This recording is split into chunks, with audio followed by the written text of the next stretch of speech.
Hello guys, welcome to Fictional Vortex.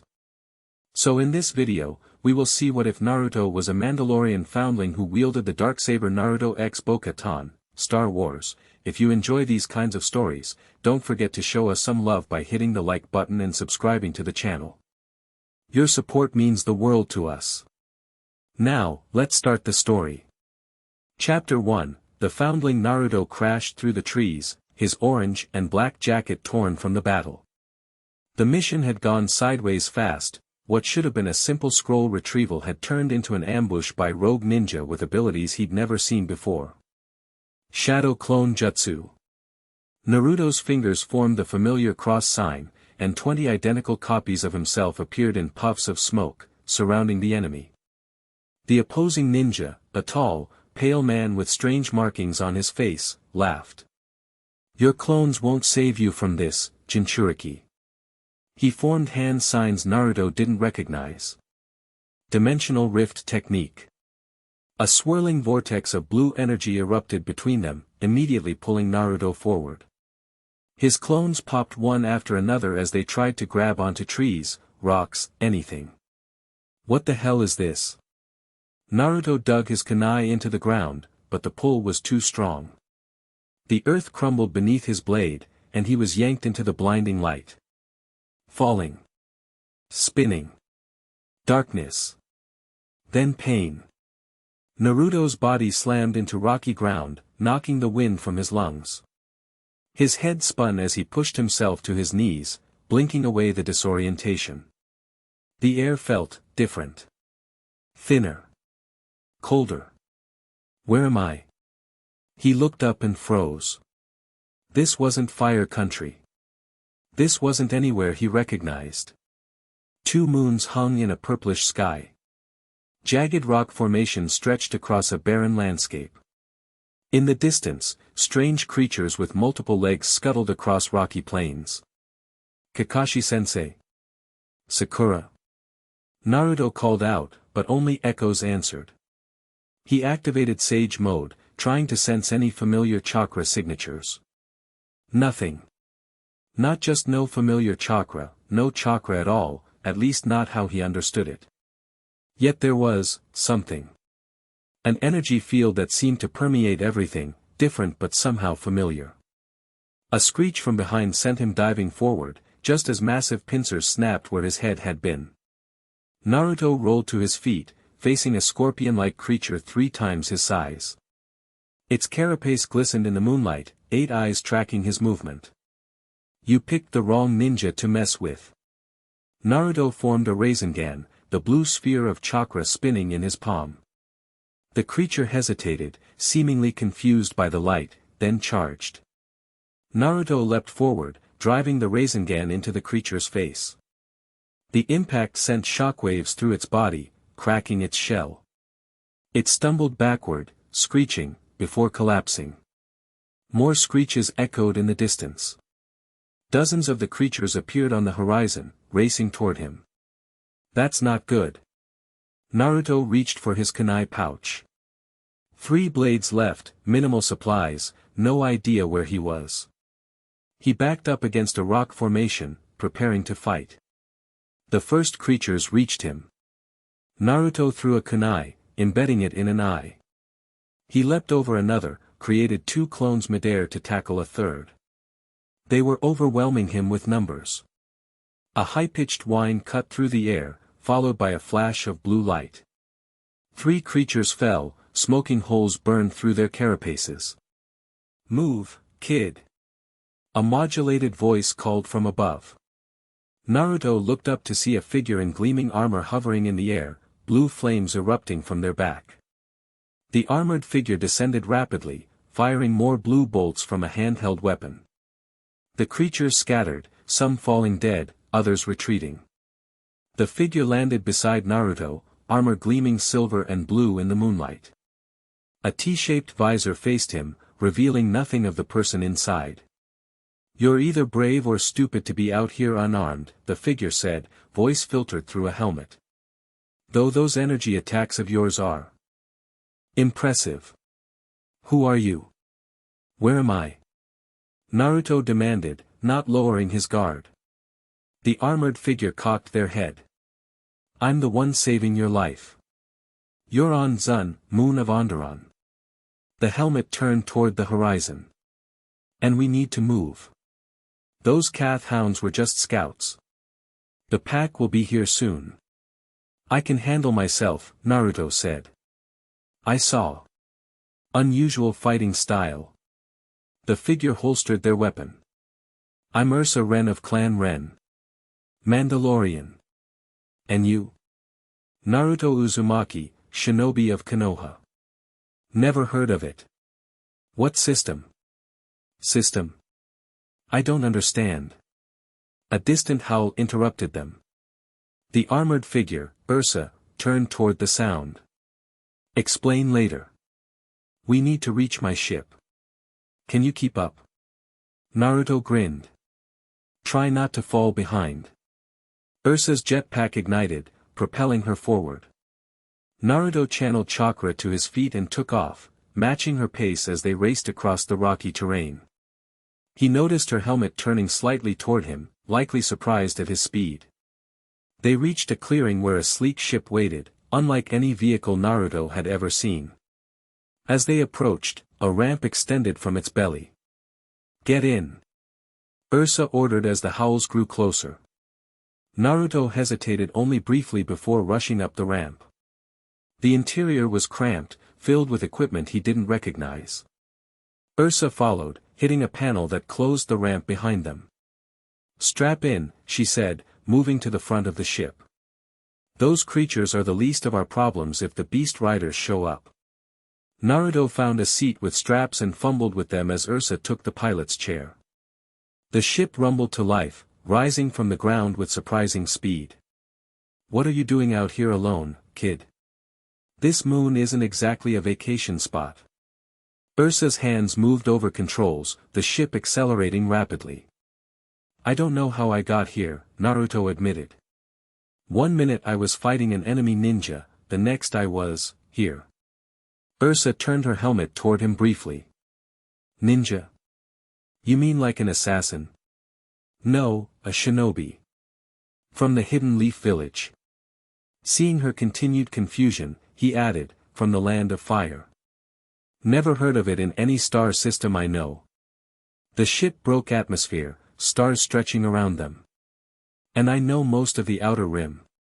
Naruto moved to a viewport, his breath catching at the sight. Space stretched before him, infinite and dark, sprinkled with countless stars. Below, a massive green planet loomed. That's a planet. His voice came out smaller than intended. Ursa's helmet turned toward him again, studying him. You've never been off-world before. After a moment of silence, she added, where exactly do you come from, Naruto Uzumaki? I told you, Konoha. The Hidden Leaf Village. Frustration edged into his voice. And it's not on Onderon or any nearby system. She entered something into the ship's computer. Because I'm not finding any record of a Land of Fire or Konoha in the galactic database. The reality of his situation started to sink in. I think I'm from somewhere very far away. Ursa removed her helmet, revealing a woman with sharp features, pale skin, and dark hair streaked with gray.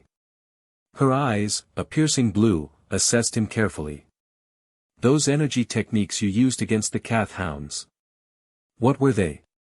Jutsu. Ninja techniques using chakra. Chakra? She raised an eyebrow. You mean like the Force? Now it was Naruto's turn to be confused. The what? Ursa leaned back in her chair. Interesting. You're not a Jedi or a Sith, but you can manipulate energy. She tapped her fingers on the console. And those duplicates of yourself. That wasn't a hologram. Shadow clones, Naruto explained. Solid copies that can fight independently. Tactically valuable, she noted. Where did you learn these skills? Naruto explained briefly about the Ninja Academy, his training with Jiraiya, and his recent missions. As he spoke, he saw Ursa's expression shift from skepticism to interest. Either you're delusional, or... She trailed off, considering him. You said there was a dimensional technique used against you. Naruto nodded. Right before I ended up here. There are legends, Ursa said cautiously, of worlds beyond our galaxy. The ancient Mandalorian spoke of battles against warriors from realms where different laws of nature applied. She shook her head. Most dismissed them as myths. The ship's computer chimed. Ursa checked the readings and tapped in a course. So what now? Naruto asked. How do I get home? Ursa's expression hardened slightly. If you were brought here by some form of technology or power, there may be ways to reverse it. But that's knowledge beyond my scope. She studied him. For now, you need a place to stay and to learn about this galaxy if you're going to survive in it. And why would you help me? Her mouth quirked in what might have been a smile. The Mandalorian way includes taking in foundlings, children with no clan or home. You're older than most foundlings, but the principle stands. I'm not a child, Naruto protested. I'm 16. In this galaxy, that's still young. She set the ship's controls to automatic. I'll be direct, Naruto. Your abilities are unlike anything I've seen outside of Force users, and those are rare these days. The Empire would hunt you for those powers, experiment on you. Others would exploit you. Empire? Naruto asked. You have much to learn. Ursa stood. I offer you protection and knowledge under Mandalorian custom. In return, you'll learn our ways and eventually earn your place among us through your actions. Naruto considered his options. Stranded in an unfamiliar world, galaxy, apparently, with no obvious way home. This woman had saved him and was offering guidance. Do I have to wear the armor? He asked, gesturing to her Beskar. A ghost of a smile crossed her face. Earning that is a privilege. First, you need to understand what it means. The ship hummed as it traveled through the darkness of space. Naruto stared out at the stars, thinking of Konoha, of his friends. Were they looking for him? Did time even pass the same way here? I accept your offer, he said finally. But I need to find a way home eventually. Then that becomes one of your goals. Ursa nodded. Welcome, Foundling. Your training begins when we reach Crownest. Crownest was nothing like Konoha. A frozen world where Clan Ren maintained their stronghold, its snow-covered forests and mountains reminded Naruto of the Land of Iron. The Ren stronghold itself rose from the landscape like a fortress of steel and stone, intimidating yet beautiful in its stark design. Ursa's ship landed on a platform extending from the main structure. As the ramp lowered, cold air rushed in, making Naruto shiver in his torn jacket. You'll need proper clothing, Ursa noted. Come. They were met by other Mandalorians, some in armor, others in heavy clothing suited to the climate. They regarded Naruto with curiosity and suspicion. Who's this, mother? A teenage girl with dark hair approached, her armor similar to Ursa's but with yellow accents instead of blue. A foundling, Sabine. His name is Naruto Uzumaki. Sabine looked Naruto up and down, unimpressed. He looks too old to be a foundling. Special circumstances, Ursa replied. Show him to the guest quarters and find him suitable clothes. Sabine sighed but nodded. This way, foundling. As they walked through the stronghold's corridors, Naruto marveled at the technology. Doors slid open automatically, lights embedded in walls, strange devices whose purposes he couldn't guess. So where are you from? Sabine asked, breaking the silence. Somewhere very far away, Naruto replied, deciding that was simplest. Obviously. She rolled her eyes. Mother doesn't usually bring home strays. I'm not a stray, Naruto said firmly. I'm a shinobi of Konoha. A what of where? Sabine looked at him like he was speaking nonsense. Never mind. He changed the subject. What's it like being a Mandalorian? Something in Sabine's expression shifted. It's not just armor and weapons. It's a creed, a way of life. Honor. Strength, family. She stopped at a door. This is you. Fresher is through there, clothes will be delivered. Don't wander, some areas are off limits to non-family. The door slid open to reveal simple but comfortable quarters. As Sabine turned to leave, Naruto called after her. Thanks, Sabine. She paused. Don't thank me yet, Foundling. Tomorrow your training starts, and Mother doesn't go easy on anyone. She wasn't exaggerating.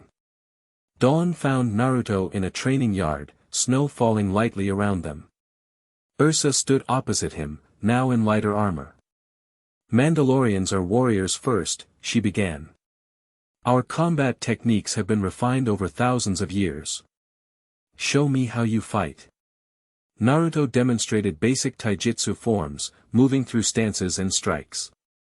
Ursa watched closely, occasionally nodding. Your technique is solid but different from our methods. Now, attack me. Naruto hesitated. Are you sure? Ursa's response was to rush him, faster than he expected.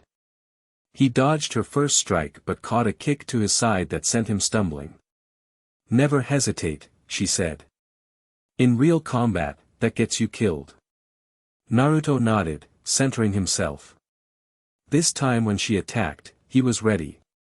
He blocked her punch, countered with his own. They exchanged blows, Naruto gradually adjusting to her style, direct, efficient, powerful. He landed a few strikes but took more than he gave. After 15 minutes, Ursa stepped back. Enough. Your reflexes are excellent, and you adapt quickly. But you rely too much on strength and speed, not enough on technique. I usually use my jutsu in real fights, Naruto explained. Show me one.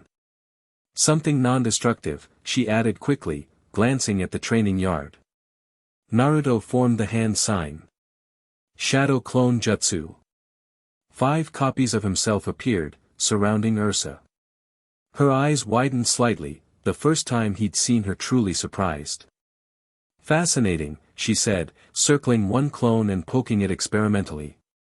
Solid duplicates, not illusions. She looked at the real Naruto. How many can you create? Hundreds, if I need to. That earned a raised eyebrow. Tactically valuable indeed. But clones aren't always the answer. What happens when you face an opponent who can counter them? Before Naruto could answer, she moved, striking each clone with precise hits that dispersed them in puffs of smoke. In seconds, only Naruto remained. Speed and numbers versus skill and strategy, she said.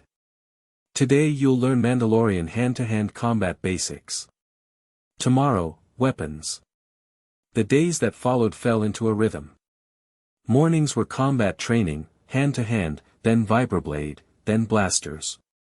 Afternoons were for history and language lessons. Evenings were for maintenance tasks, cleaning equipment, preparing meals, basic ship repairs. Naruto struggled with some concepts, particularly the technology, but excelled at combat training.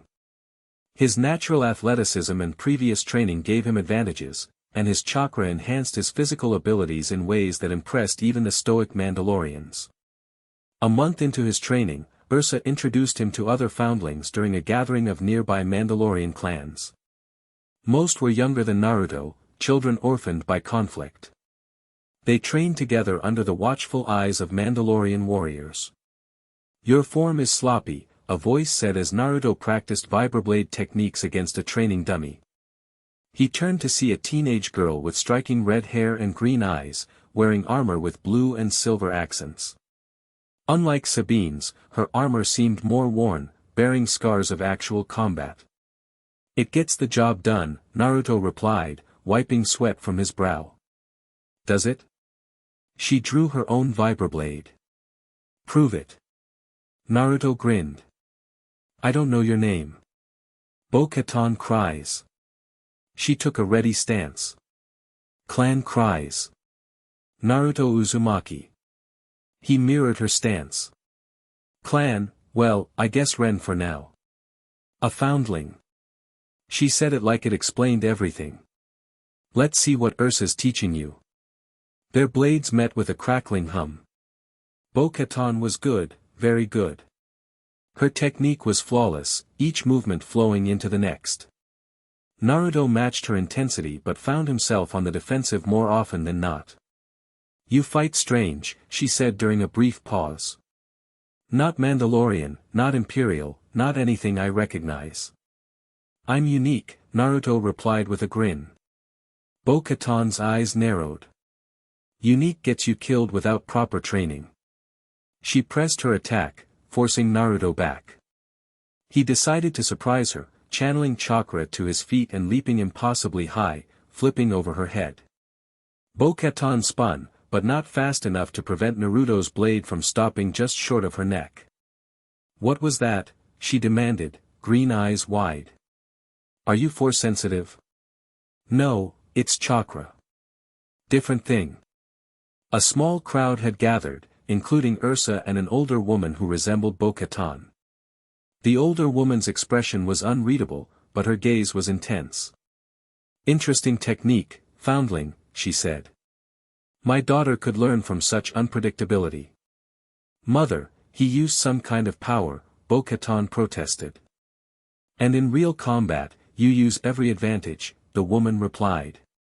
Remember that. As the crowd dispersed, Bo-Katan gave Naruto a look that mixed irritation and curiosity. Next time, no powers. Just blades. Naruto shrugged. Wouldn't be a fair fight then. Her eyes flashed. Watch yourself, foundling. You're not Mandalorian yet. As she walked away, Sabine appeared at Naruto's side. Congrats. You've managed to annoy a cries on your first meeting. That's a talent. She started it, Naruto said. Bo-Katan starts lots of things. She finishes most of them too. Sabine nodded toward the departing redhead. Her sister is Duchess Satine Cries of Mandalore. Royalty, basically. And Bo's one of the best fighters in her age group. She's good, Naruto acknowledged. But too rigid. Don't let her hear you say that, Sabine warned. Anyway, Mother wants you for special training. Something about your energy techniques. Ursa waited in a private training area, away from prying eyes. Your display was impressive, she said. And potentially dangerous. I didn't hurt her, Naruto protested. Not what I meant. Ursa glanced around to ensure they were alone. There are forces in this galaxy that hunt those with special abilities. The Empire especially. Your chakra techniques could be mistaken for force abilities, which would bring unwanted attention. So I should hide what I can do? Naruto frowned. No. You should learn when to use it. Ursa activated a holographic display showing various Mandalorian combat techniques. These movements can be enhanced with your chakra in ways that appear to be simply superior Mandalorian skill rather than obvious power use. Sneaky, Naruto grinned. I like it. Survival, Ursa corrected. And advantage. A Mandalorian uses every tool available, but wisely. The lesson lasted hours as they integrated Naruto's abilities with Mandalorian techniques. By the end, he had developed a fighting style that used chakra enhancement subtly, appearing as exceptional skill rather than supernatural power. One more thing, Ursa said as they finished. The Cries girl. Be cautious. Why? Because she's royalty. Because she's ambitious. The Cries sisters represent different paths for Mandalore's future. Satine pushes for peace and neutrality. Others, including many in Death Watch, want to return to our warrior past. Ursa's expression grew serious. Bo-Katan walks a line between them, but she leans toward the old ways. And where do you stand? Naruto asked. I stand with my clan and our survival, Ursa replied. Politics is often a luxury we cannot afford in these times. The gathering concluded with a traditional Mandalorian competition. Young warriors and foundlings competed in various events: marksmanship, hand-to-hand combat, jetpack races, and survival challenges. Naruto entered several events, placing well in combat but struggling with the technical challenges. During the survival exercise, he found himself paired with Bo-Katan, much to their mutual annoyance. "Just don't slow me down, foundling," she said as they prepared. The challenge required teams to navigate the frozen forests of Crownest, retrieve a beacon from a designated point, and return before nightfall. "I could say the same to you, Princess," Naruto replied. Her eyes flashed. "Don't call me that." She checked her equipment. "My sister is the diplomat. I'm a warrior." "Then let's stop talking and start moving." Naruto adjusted his borrowed cold-weather gear. No jetpacks allowed in this challenge, just basic survival equipment. They set off into the forest, moving quickly through the snow. Bo-Katan clearly knew the terrain, leading them along ridgelines and through valleys with confidence. Naruto followed, impressed despite himself. "So what's your story?" Bo-Katan asked after they'd been traveling for an hour. "Ursa doesn't usually take foundlings, especially older ones." "It's complicated," Naruto replied. "Let's just say I'm far from home. Everyone here is far from home. Mandalore is occupied, our people scattered." Her voice hardened. "Some of us plan to change that." "Death Watch?" Naruto asked, recalling Ursa's warning. Bo-Katan glanced at him sharply. "You've heard of them. Bits and pieces. They want Mandalore to return to its warrior roots, right? They want Mandalorians to be what we were meant to be, not pacifists hiding behind neutrality while the galaxy burns." Passion filled her voice. "My sister means well, but her way leaves us vulnerable. And fighting the Empire isn't vulnerable," Naruto countered. Bo-Katan stopped, turning to face him. "Sometimes you have to fight even when the odds are against you.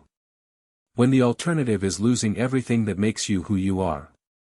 The conviction in her voice reminded Naruto of himself, of his own determination to protect his village and his way of life. For a moment, he saw past her arrogance to the idealism beneath. A distant explosion interrupted them. Smoke rose from the forest ahead, near where their beacon should be. "That's not part of the challenge," Bo-Katan said, drawing her blaster. "A trap?" Naruto suggested, already scanning their surroundings. "Or sabotage? Come on." She moved toward the smoke, staying low. They approached cautiously. Through the trees, they spotted several figures in unfamiliar armor, not Mandalorian, loading equipment onto a speeder. The beacon they were supposed to retrieve lay damaged nearby. "Black Sun mercenaries," Bo-Katan whispered. "What are they doing here?" "Nothing good," Naruto replied. "What's the plan?" She assessed the situation quickly. "We're outnumbered, and they have better weapons. We should report back. Or," Naruto grinned, "we could take them ourselves and find out what they're after." "With what?" "You have a blaster you can barely aim, and I have limited ammo. I have other tricks." Naruto formed a familiar hand sign. "Shadow Clone Jutsu." 10 clones appeared around them, startling Bo-Katan. She stared, wide-eyed. "How did you? Explain later." "Ready?" Before she could protest, the clones charged forward, creating instant chaos among the mercenaries. Blaster fire erupted, taking out several clones, but the distraction worked. Bo-Katan recovered quickly, using the opportunity to circle behind the group. Naruto formed a Rasengan and rushed the largest mercenary, driving the spiraling chakra into his chest. The man flew backward, crashing through equipment. Bo-Katan fired with precision, dropping 2 more. The remaining mercenaries retreated to their speeder, firing wildly as they escaped into the forest. "That was." Bo-Katan turned to Naruto, her expression a mix of confusion and grudging respect. What are you? I told you. I'm a shinobi. Naruto examined the abandoned equipment. What were they after? Bo-Katan knelt beside a damaged container. This is scanning equipment. High-end. She checked another device. And these are deep-core sensors. They were looking for something underground. Valuable? Naruto asked. Or dangerous? She pocketed a small data chip. We need to get this back to the elders. The challenge doesn't matter now. As they gathered what evidence they could, Naruto noticed Bo-Katan watching him with newfound interest. Those energy techniques, she said as they started back. They could be useful. For what? For Mandalore. Her green eyes were intense. For taking back what's ours. Naruto recognized the look, the same determination he'd seen in himself when thinking about becoming Hokage, about protecting his precious people. I'm still learning what it means to be Mandalorian, he said carefully. Then learn quickly, Foundling. Bo-Katan's voice softened slightly. Because this galaxy doesn't wait for anyone. The Black Sun incursion changed things. What had been a gathering of clans became a council of war. Ursa and the other leaders met through the night, reviewing the evidence Bo-Katan and Naruto had recovered. The next morning, Ursa summoned Naruto to her quarters. She looked tired but resolved. The data chip contained coordinates and scanning parameters, she explained. They were searching for Beskar deposits, Mandalorian iron. The Empire pays handsomely for it, and Black Sun isn't above mining illegally on Mandalorian worlds. What happens now? Naruto asked. Now we respond. Ursa's expression hardened. A strike team will hit their base before they can establish a proper mining operation. And you're coming with us. Me? I thought I was just a foundling in training. You've proven yourself useful. Your abilities give us an advantage, and you've shown you can handle yourself in combat. She handed him a package. These arrived this morning. Consider it recognition of your progress. Inside, Naruto found Mandalorian armor, not full Beskar like Ursa's, but combat-grade plates in orange and black, matching his preferred colors. This is mine, he asked, running his fingers over the plates. You haven't earned Beskar yet, but this will protect you better than those clothes. Ursa helped him fit the chest plate. A Mandalorian's armor is more than protection. It's identity. You're not fully Mandalorian yet, but you're on the path. Naruto stood straighter, feeling the weight of the armor and what it represented. Thank you. Don't thank me. Prove me right. Ursa checked her datapad. We leave in 2 hours. The strike team includes warriors from several clans, including Bo-Katan cries. Try not to antagonize her, we need cohesion. No promises, Naruto grinned. The mission briefing was concise. Black Sun had established a temporary base in the mountains, 20 kilometers from the Ren stronghold. Their goal, destroy the mining equipment, capture their data, and send a message that Mandalorian worlds weren't unprotected. The strike team consisted of 8 warriors, including Ursa, Naruto, Bo-Katan, and veterans from various clans. They approached on speeders, using the forests for cover until they reached the base perimeter. Guards on the north and east towers, Ursa noted through macrobinoculars. Main force appears to be inside the prefab structures. Frontal assault would cost us, said Fen Rao, a respected warrior from Concord Dawn. We need a distraction. All eyes turned to Naruto. He smiled beneath his helmet. How many clones would help? As many as you can maintain, Ursa replied. Create chaos on the south side. Draw their forces there while we infiltrate from the north. The plan was set. Naruto moved into position, watching the others prepare their jetpacks and weapons. Bo-Katan approached him before they separated. Don't get carried away with your tricks, Foundling, she said. Stay focused on the mission. Worried about me? Naruto teased. Worried you'll mess this up, she retorted, but there was less hostility than before. Prove you belong here. Naruto nodded. Watch me. At the signal, Naruto channeled his chakra. Multi-shadow clone jutsu. 50 clones appeared, spreading out through the trees. On command, they charged the southern perimeter, throwing kunai and shuriken salvaged from his original equipment. Alarms blared as Black Sun mercenaries rushed to respond, firing wildly into the orange-armored horde. Meanwhile, the Mandalorian team jetpacked over the northern wall, taking out guards silently before breaching the main building. Naruto maintained his clones as long as possible, creating maximum chaos before dispersing them and sneaking in to rejoin the team. Inside, he found them engaged in fierce combat. Blaster fire crisscrossed the command center as mercenaries took cover behind equipment. Bo-Katan fought two opponents simultaneously, her movements fluid and precise. Ursa provided covering fire while Fen Rao worked to extract data from the main terminal. Naruto created 5 more clones and joined the fray, using his chakra-enhanced speed to flank the mercenaries. His vibroblade, not as elegant as a kunai but effective, found gaps in their armor. Between his clones and the Mandalorian's jetpack-assisted attacks, they cleared the room within minutes.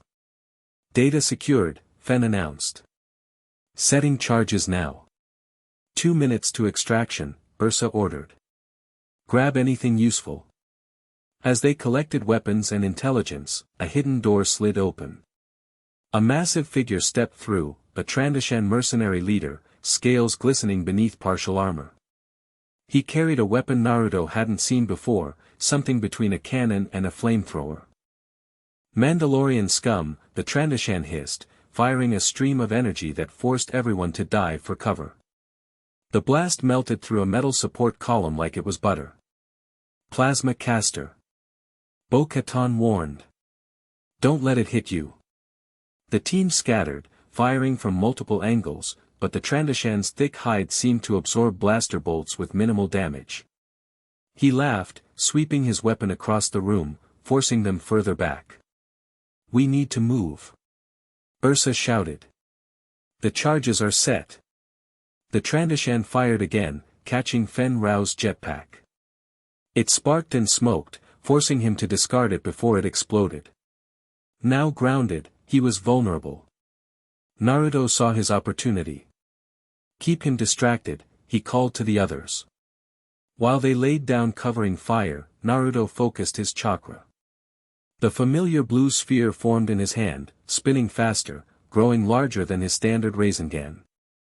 Odama Rasengan, he shouted, charging forward. The Trandoshan turned, eyes widening at the glowing orb.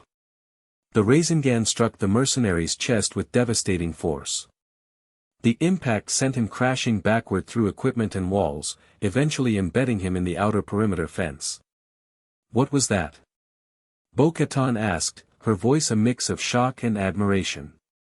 A really big Rasengan, Naruto replied, slightly winded. We should go. They escaped just as the charges detonated, the base erupting in flames behind them.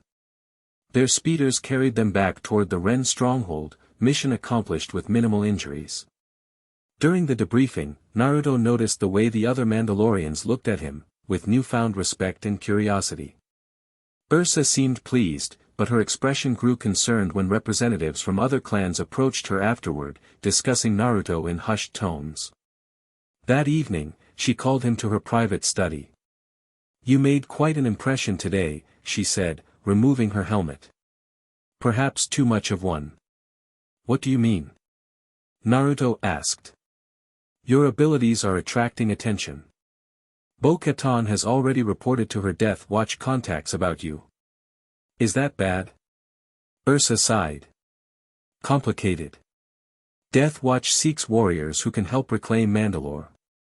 Your powers would be valuable to them. She studied him carefully. But they're extremists in many ways, willing to ally with dangerous forces to achieve their goals. And you're not with them? Naruto asked. My loyalties are to my clan first. I've worked with Death Watch when our interests align, but I don't share all their methods. She poured 2 glasses of blue liquid, handing one to Naruto. You're at a crossroads, Foundling. The path you choose will determine your place among Mandalorians. Naruto sipped the drink, wincing at its strength. What are my options? Stay with Clan Ren, continue your training under me. Or accept one of the offers that will surely come from other factions. Including Death Watch. Especially them. Ursa's expression softened slightly. I won't hold you if another path calls to you. But choose carefully. Power attracts those who would use it, rarely for good. Naruto thought of Sasuke, of how Orochimaru had manipulated his desire for power. I understand. Good. Ursa raised her glass. To your first successful mission as almost Mandalorian. They drank together, mentor and student, the future uncertain but full of possibility. The next morning, as predicted, Bo-Katan sought him out. She found Naruto practicing with his vibroblade, incorporating chakra techniques to enhance the blade's cutting power. Impressive, she said, watching as he sliced through a training dummy reinforced with durasteel. Is there a limit to these abilities? Chakra depletion, Naruto explained. Use too much, I pass out. Use way too much, I could die. Efficient resource management. She nodded approvingly. A warrior's mindset. What do you want, Bo-Katan? Naruto asked directly. Ursa said you've been talking about me. She didn't deny it. I've reported your capabilities to my associates. They're interested in meeting you. Death Watch, Naruto said flatly. They're not what rumors make them out to be, Bo-Katan insisted. They're Mandalorians fighting for our culture, our traditions, when others would let them fade away. By any means necessary? Naruto challenged. Bo-Katan's eyes flashed. Sometimes necessary means getting your hands dirty. Something I think you understand, from what I saw yesterday. She wasn't wrong. Naruto had made difficult choices in battle, crossed lines when protecting his precious people required it.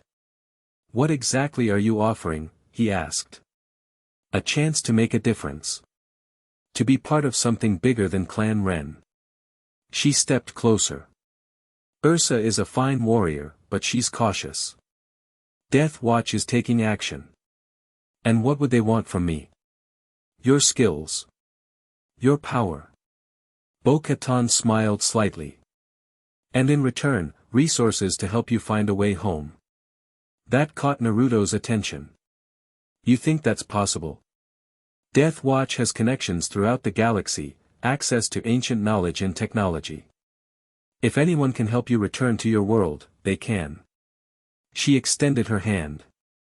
At least meet with them. Judge for yourself.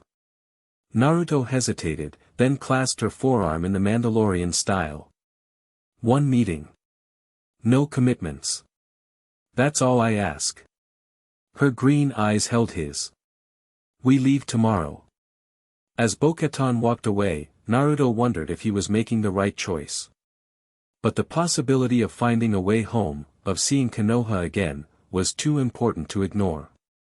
He would meet these Death Watch leaders, hear what they had to offer, and decide his path forward. Either way, his life as a Mandalorian foundling was just beginning. Chapter 2, The Blade of Shadow. 2 years changed everything. Naruto stood at the viewport of the Mandalorian cruiser, watching stars streak past in hyperspace. His reflection showed a young man of 18, taller and broader than the lost teenager who'd stumbled onto Dzun.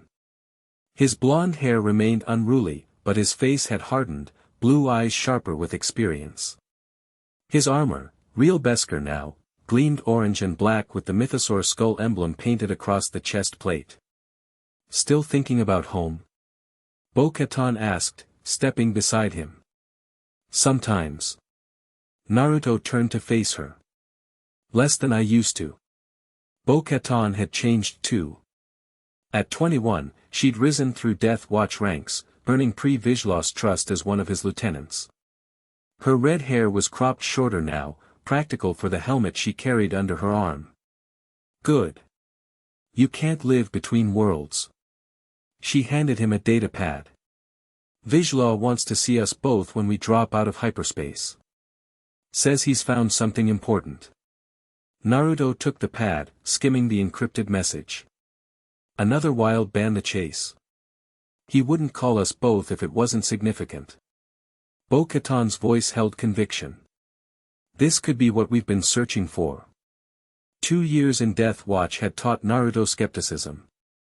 Vizsla was passionate about Mandalore's future but prone to chasing legends and ancient weapons that often led nowhere. Still, occasionally those hunts paid off. I'll be there. He handed back the datapad. How long? 20 minutes. She lingered a moment. You did well on Karlak. The chieftain was impressed. I just did what needed doing. Naruto shrugged. Those villagers didn't deserve what was happening. That's why Vizsla values you. You understand necessary action.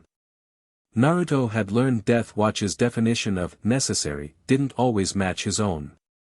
He'd stayed because they offered resources to research interdimensional travel and because they fought against genuine oppression. But their methods often troubled him. See you at the briefing, he said instead of voicing his thoughts. After Bo-Katan left, Naruto returned to his quarters. The small room contained few personal items, some kunai he'd replicated using Mandalorian metallurgy, scrolls where he recorded jutsu theory to preserve his knowledge, and a crude leaf symbol he'd carved into his headboard to remember Konoha. He sat cross-legged on the floor, centering himself in brief meditation. The strange energy of this galaxy, the Force, they called it, still felt alien compared to chakra, but he'd learned to sense its currents. Unlike Force users who manipulated it directly, Naruto used his awareness defensively, sensing danger and intent. A chime indicated they were dropping from hyperspace. Naruto stood, securing his armor and checking his weapons, blaster at his hip, vibroblade at his back, kunai in hidden pouches. With a last glance at the carved leaf symbol, he headed for the command deck. Vizsla awaited them, standing before a holographic display of a planet Naruto didn't recognize. Tall and imposing in his distinctive armor, Vizsla commanded respect through sheer presence. His hard eyes assessed Naruto before nodding approval. Uzumaki. Good work on Karlak. He gestured to the hologram. Bo-Katan tells me you're still seeking a way back to your world. When time allows, Naruto replied carefully. Then perhaps this will interest you both. Vizsla expanded the hologram, highlighting a temple structure buried in mountains. This is Ruzan, site of an ancient battle between Jedi and Sith. Our scouts discovered Mandalorian ruins beneath the primary temple, dating back to before the Republic. Bo-Katan leaned forward. What were our people doing there? Fighting, of course. Vizsla smiled thinly. But also guarding something. The scouts found references to a weapon, a blade of shadow. One that could cut between worlds. Naruto's attention sharpened. Between worlds? You mean dimensions? Possibly. Vizsla activated another display showing ancient Mandalorian text. These writings speak of a blade forged in darkness, capable of cutting what cannot be cut, including the veil between realms. The Darksaber, Bo-Katan breathed.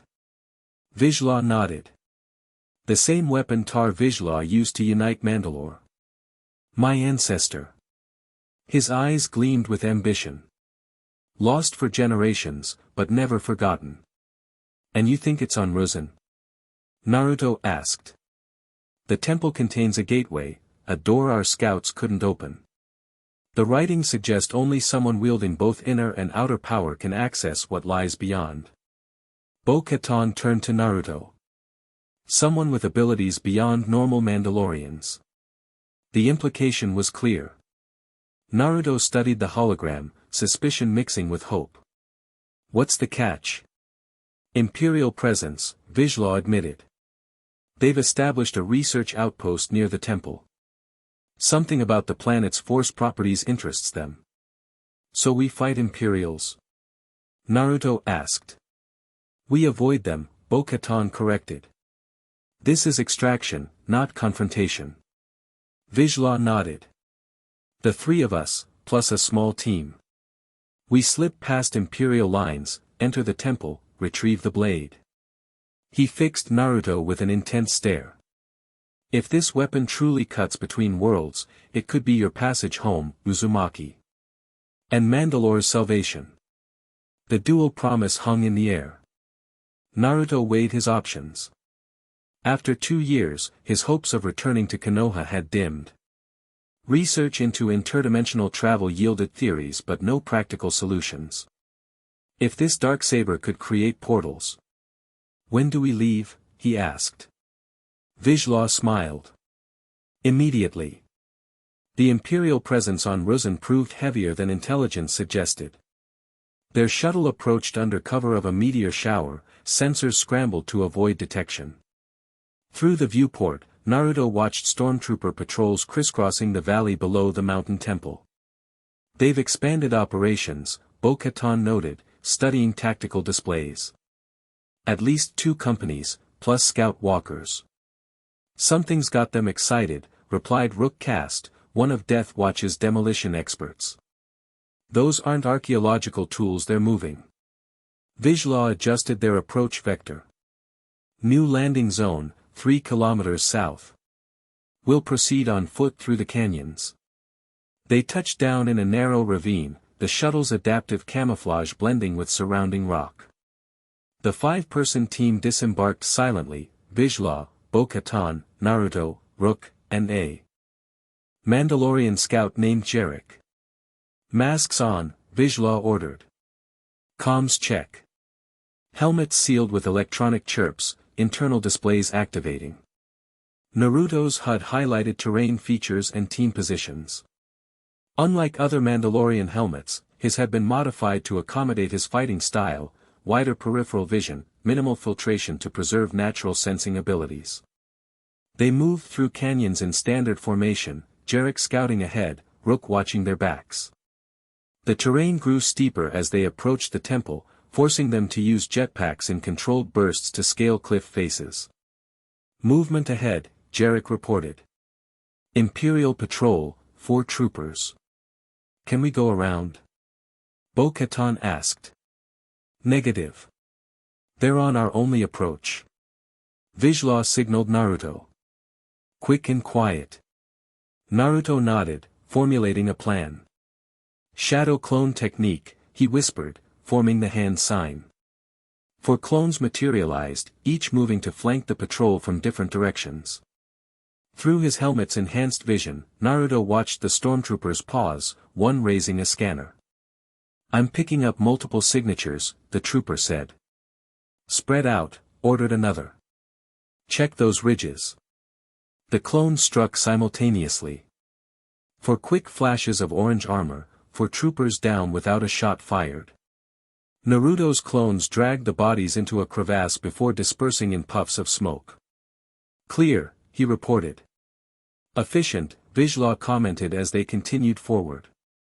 The temple loomed before them, ancient stone weathered by centuries of Ruzan's harsh climate. Once grand entrances had collapsed, leaving only a narrow fissure as access. Imperial sensors ahead, Jarek warned. Motion and heat detection. Rook examined the setup through specialized optics. I can loop the feed, but not for long. How long? Bo-Katan asked. 3 minutes, maybe 4. Vizsla nodded. Do it. While Rook worked her electronic magic, Naruto studied the temple.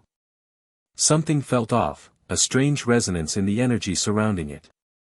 Not quite chakra, not quite the force as he'd come to recognize it.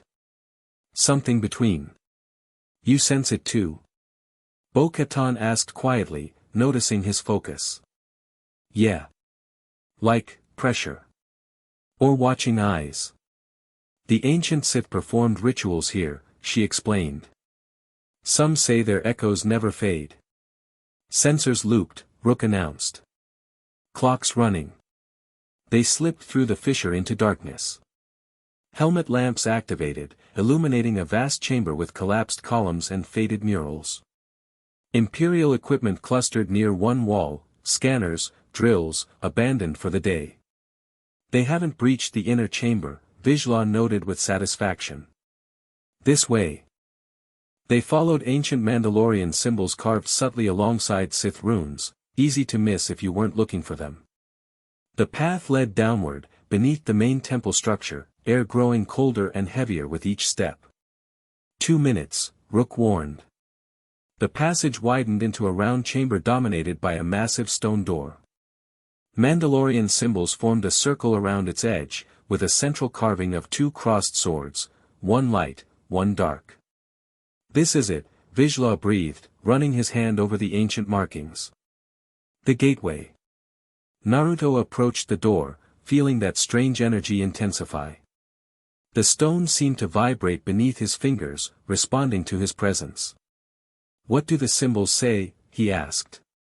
Bo-Katan studied them. Through shadow and light, the worthy shall pass. Blood of battle opens the way. Blood sacrifice. Naruto frowned. Not necessarily, Vizsla said. For Mandalorians, blood of battle can mean proven warriors. He turned to Naruto. The scouts believed your abilities might activate the mechanism. Naruto placed both palms against the door, channeling chakra carefully. The stone warmed beneath his touch, symbols beginning to glow with faint blue light. It's responding, Bo-Katan said. More power, Vizsla urged. Naruto increased his chakra flow, feeling the door resist, then gradually yield. The symbols brightened, energy patterns flowing between them like circuits. 1 minute, Rook called from the passage. It's not enough, Naruto grunted, sweat beading on his forehead. There's something missing. Bo-Katan stepped forward, placing her hand beside his. Try together. Vizsla joined them, then Rook and Jarek, 5 Mandalorians united in purpose. As their hands connected, Naruto felt something unexpected, a resonance between his chakra and their collective will, amplifying the effect. The door shuddered, ancient mechanisms grinding to life.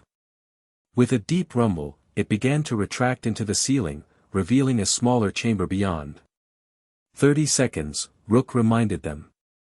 They entered quickly, helmet lamps sweeping the space. Unlike the rest of the temple, this room remained perfectly preserved, walls of polished black stone, floor inlaid with silver Mandalorian symbols, and at its center, a simple pedestal. Empty. It's gone, Bo-Katan said, disappointment heavy in her voice. Vizsla circled the pedestal, examining markings on its base. No, not gone. Hidden.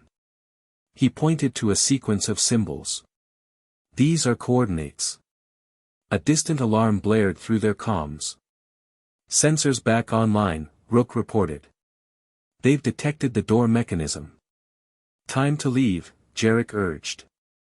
Before they seal the entrance. Vizsla quickly recorded the coordinates while the others prepared for extraction. Naruto took a final look around the chamber, something nagging at his senses. Wait, he said, approaching one wall where the energy felt strongest. There's something here. His fingers found a nearly invisible seam in the black stone. Channeling chakra once more, he traced the outline. A small compartment slid open, revealing an ancient data storage device, a Mandalorian holocron, its edges lined with red crystal. What is it? Bo-Katan asked as Naruto carefully removed it. Information, hopefully. He secured it in a pouch. Let's go. They retreated as stormtrooper voices echoed down the passage. The main chamber was already filling with Imperial forces, cutting off their entrance route. Alternative exit? Vizsla demanded. Jarek checked his scanner. North wall shows a weakness. Could be a collapsed passage. Make it uncollapsed, Vizsla ordered Rook, who grinned beneath her helmet, already retrieving explosives. Fire in the hole, she warned, setting charges against the wall section. The explosion rocked the chamber, dust and debris billowing outward. Stormtroopers returned fire, blaster bolts ricocheting off ancient stone and Mandalorian armor. Cover! Vizsla ordered as they fired back, retreating toward the newly created opening. Naruto created shadow clones to provide suppressing fire. While the team escaped. The passage beyond was narrow and partially collapsed, forcing them to crawl in sections. Jetpacks offline in these confines, Bo-Katan warned. Magnetic interference. They pressed forward as Imperial forces pursued. The passage gradually widened, angling upward. Light appeared ahead, a small opening in the mountainside. Too small, Jarek reported. Need to widen it. Last charges, Rook said, setting them carefully. The controlled explosion opened a hole just large enough to squeeze through. One by one, they emerged onto a narrow ledge overlooking a sheer drop. Jetpacks active, Bo-Katan confirmed. But they'll spot us immediately. Naruto peered over the edge. I have another idea. Everyone hang on to me. What? Rook asked incredulously. Trust me. Naruto formed hand signs as stormtrooper helmets appeared at the opening behind them. Summoning jutsu. Smoke erupted around them. When it cleared, they stood on the back of a giant toad, its red skin glistening in the sunlight. What the toad began, before noticing the humans on its back. Naruto. How did you call me across dimensions? Gamakichi. Naruto's surprise matched the toad's. I don't know. Can you get us down this mountain? The giant toad assessed their situation as blaster fire erupted from the opening. Hold tight. Gamakichi leapt, massive legs propelling them outward and down, clearing hundreds of meters in a single bound. The Mandalorians clung to his slippery skin as he bounced from ledge to ledge, descending the mountain in seconds. What is this creature? Vizsla demanded, his usual composure shaken. Friend from my world, Naruto explained as Gamakichi landed in the canyon where their shuttle waited. I didn't know I could still summon the toads here. Your energy feels different, Gamakichi noted. Mixed with something else. The temple, Bo-Katan realized. It must have temporarily strengthened your connection. Imperial pursuit craft incoming, Jarek warned. 2 minutes out. They rushed aboard the shuttle, firing up engines. Naruto turned to Gamakichi, who already looked semi-transparent. The connection's fading, the toad said. Whatever bridged our worlds is weakening. Tell everyone I'm alive, Naruto said quickly. Tell them I'm trying to get back. Will do, kid. Gamakichi grinned before disappearing in a puff of smoke. The shuttle lifted off, accelerating into the atmosphere as TIE fighters scrambled to intercept. Vizsla piloted expertly, weaving through rocky spires before making the jump to hyperspace. In the sudden quiet of successful escape, all eyes turned to Naruto.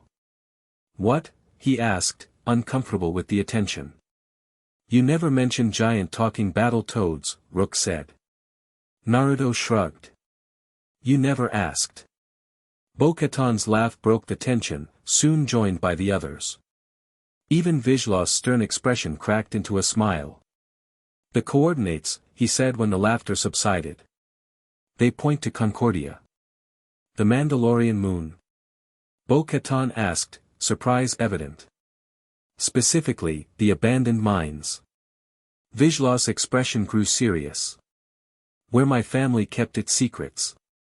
Naruto retrieved the holocron from his pouch. Maybe this will tell us more. We'll examine it at the camp, Vizsla decided. For now, rest. You've earned it. As the others moved to different sections of the shuttle, Bo-Katan remained beside Naruto.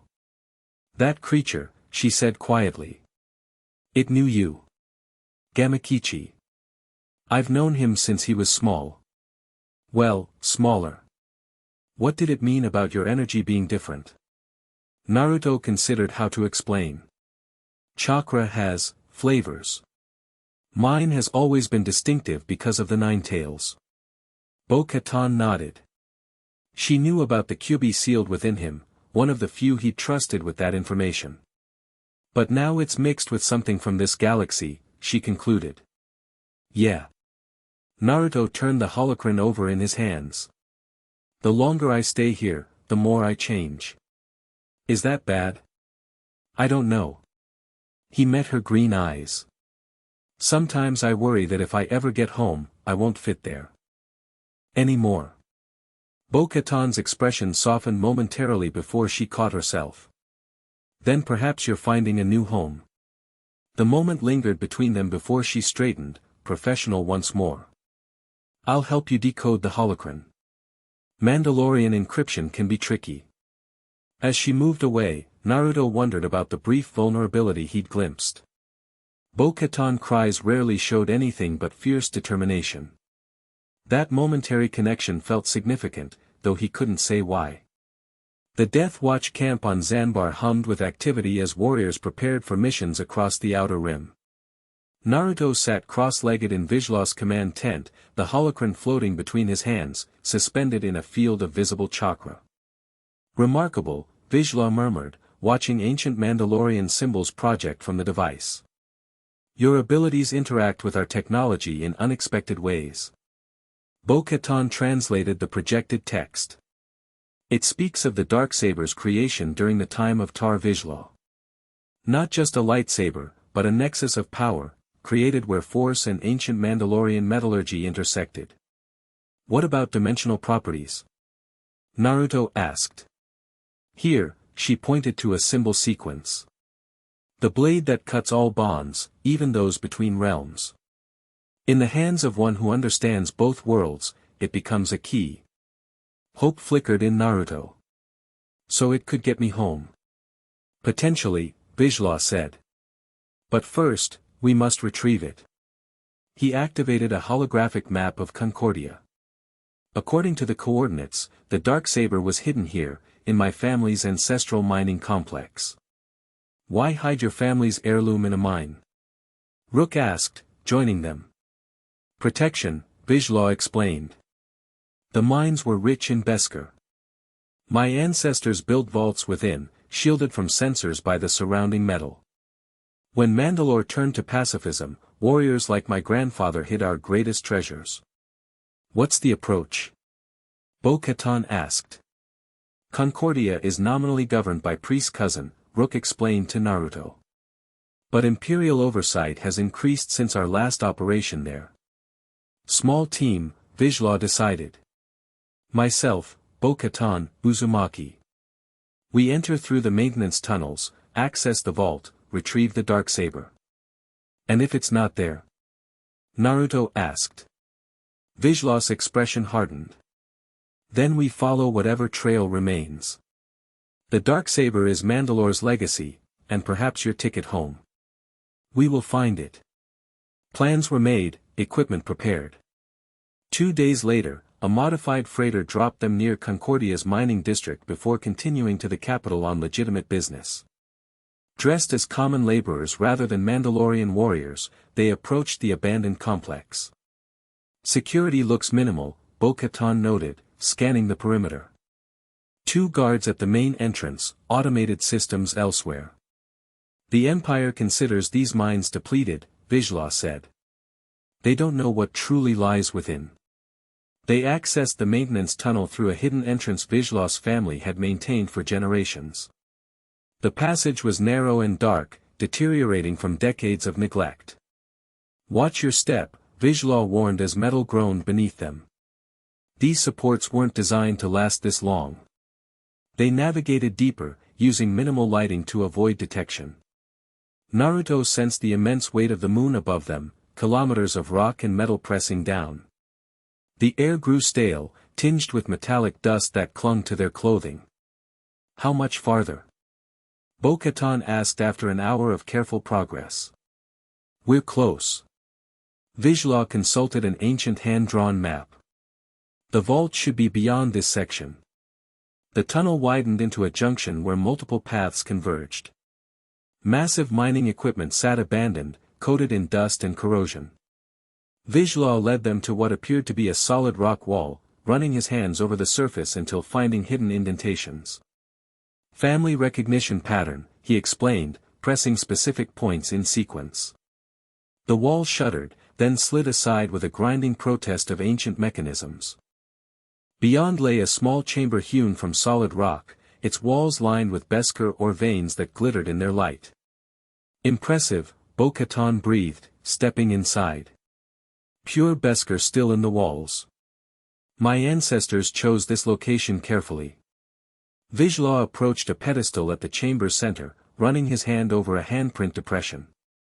Only Vizsla blood opens the vault. He removed a glove, placed his palm on the depression, and winced as hidden needles sampled his blood. Machinery hummed beneath the floor. The pedestal split open, revealing a hidden compartment. Empty. No, Vizsla whispered, disbelief evident in his voice. It should be here. Bo-Katan searched the compartment. Something was stored here. Recently removed, judging by the dust pattern. Who else knew of this place? Naruto asked. Only family. Vizsla's voice had hardened. My cousin governs Concordia now, but he wouldn't. He trailed off, anger building. Unless he sold our heritage to the Empire. We need to be sure, Bo-Katan cautioned. There might be clues. Naruto examined the chamber, senses alert for anything unusual. At the back wall, he noticed faint energy traces, similar to the temple on Ruzan but fainter. There's something here, he called, placing his hand against the wall. Unlike the temple door, this responded immediately to his touch. A section of wall dissolved like mist, revealing a hidden alcove containing a small holoprojector. Contingency message, Vizsla realized, activating the device. A blue hologram flickered to life, an older Mandalorian in traditional armor, his resemblance to pre-Vizsla unmistakable. If you're seeing this, the vault has been opened but the Darksaber is gone, the recording began. I've moved our family's treasure as civil war looms. The new Mandalorians gain power while traditionalists are pushed to the fringes. I fear for our heritage. Pre-Vizsla watched intently as his ancestor continued. The Darksaber now resides in the ancient training grounds beneath Sundari's royal palace. Access requires the key of shadows and the blood of our line. If you are true Vizsla, you'll understand. If not, our legacy dies with you. The hologram faded, leaving them in silence. Beneath the palace, Bo-Katan finally said. In the heart of Imperial-controlled territory. The key of shadows, Vizsla murmured. Family code for the holocron you found, Uzumaki.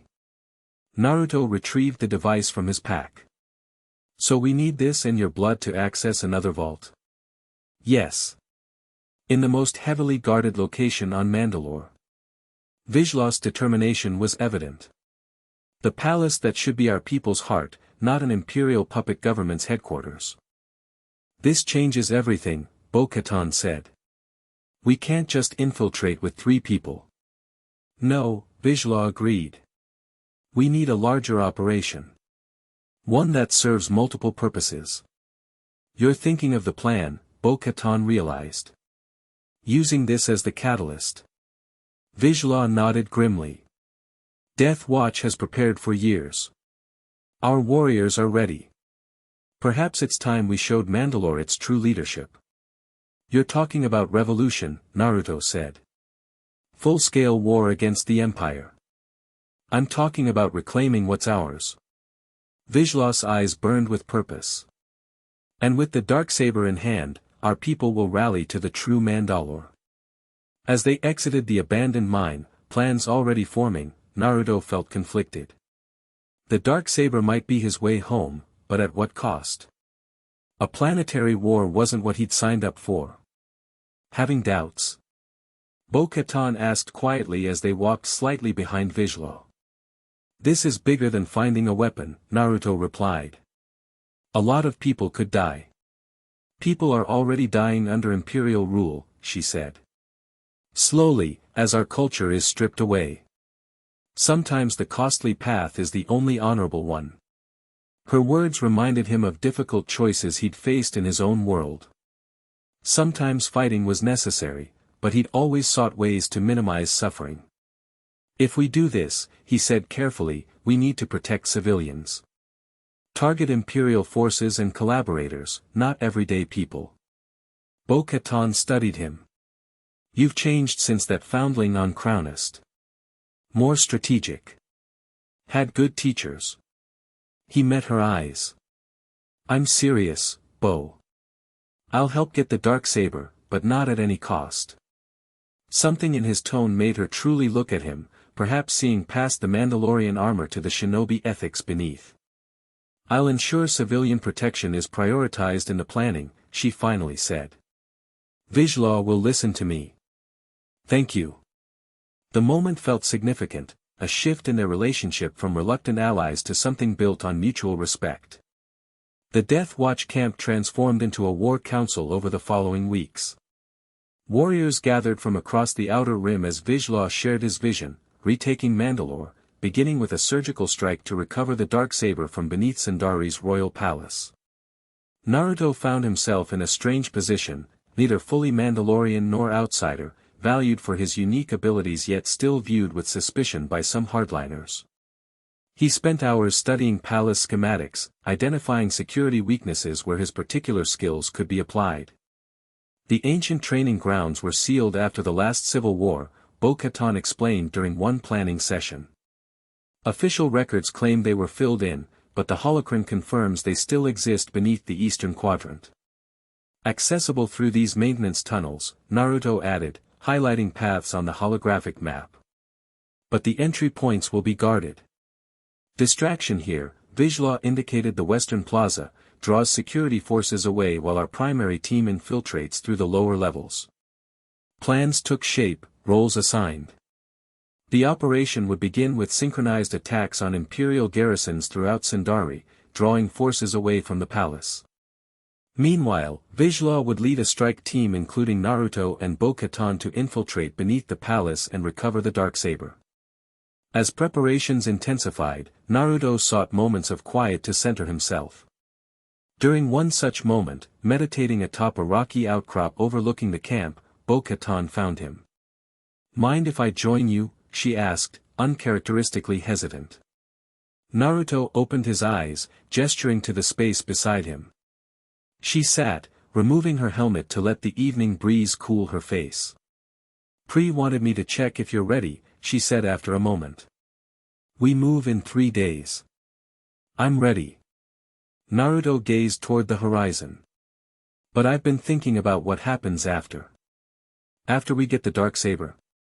After I use it to try going home. He turned to her. If it works, I just disappear. Leave all this behind.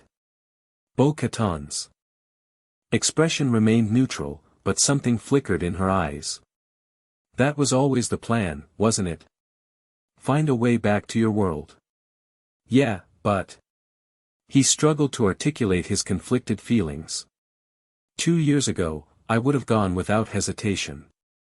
Now, I'm not sure. What's changed? I have. Naruto looked down at his Mandalorian gauntlets. I've become part of this place, these people. You. The last word hung between them. Bo-Katan stiffened slightly. I'm a soldier, Naruto.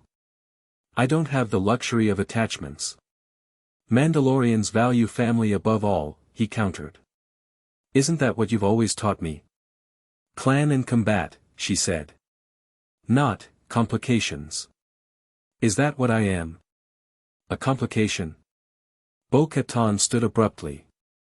We're about to launch the biggest operation in Death Watch history. We need focus, not distractions. That's not an answer, Naruto said quietly.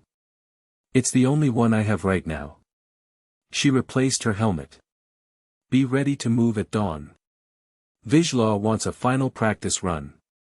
As she walked away, Naruto wondered if he'd imagined the uncertainty in her voice, so unlike the confident Bo-Katan who never questioned her path. The day of the operation dawned clear on Mandalore, Sindari's massive dome glittering in the morning light. Positioned in a maintenance access tunnel beneath the city, Naruto checked his equipment one final time, standard weapons plus specialized sealing tags he'd created by combining ninja techniques with Mandalorian technology. Comms check, Bo-Katan's voice came through his helmet. Clear, Naruto confirmed. Explosives ready, reported Rook from her position near the western garrison. One by one, Death Watch members confirmed readiness. Dozens of warriors strategically placed throughout the city, waiting for Vizslaw's command. Remember your objectives, Vizslaw said through the comm. This day, Mandalore begins its return to glory. He paused. Execute. Explosions rocked the western quadrant as Rook's team hit the Imperial garrison. Alarms blared throughout the city, security forces rushing to respond. The diversion worked precisely as planned, pulling protection away from the palace. Moving, Naruto confirmed, advancing through the tunnel with Bo-Katan and Vizslaw. 2 additional warriors followed, covering their rear.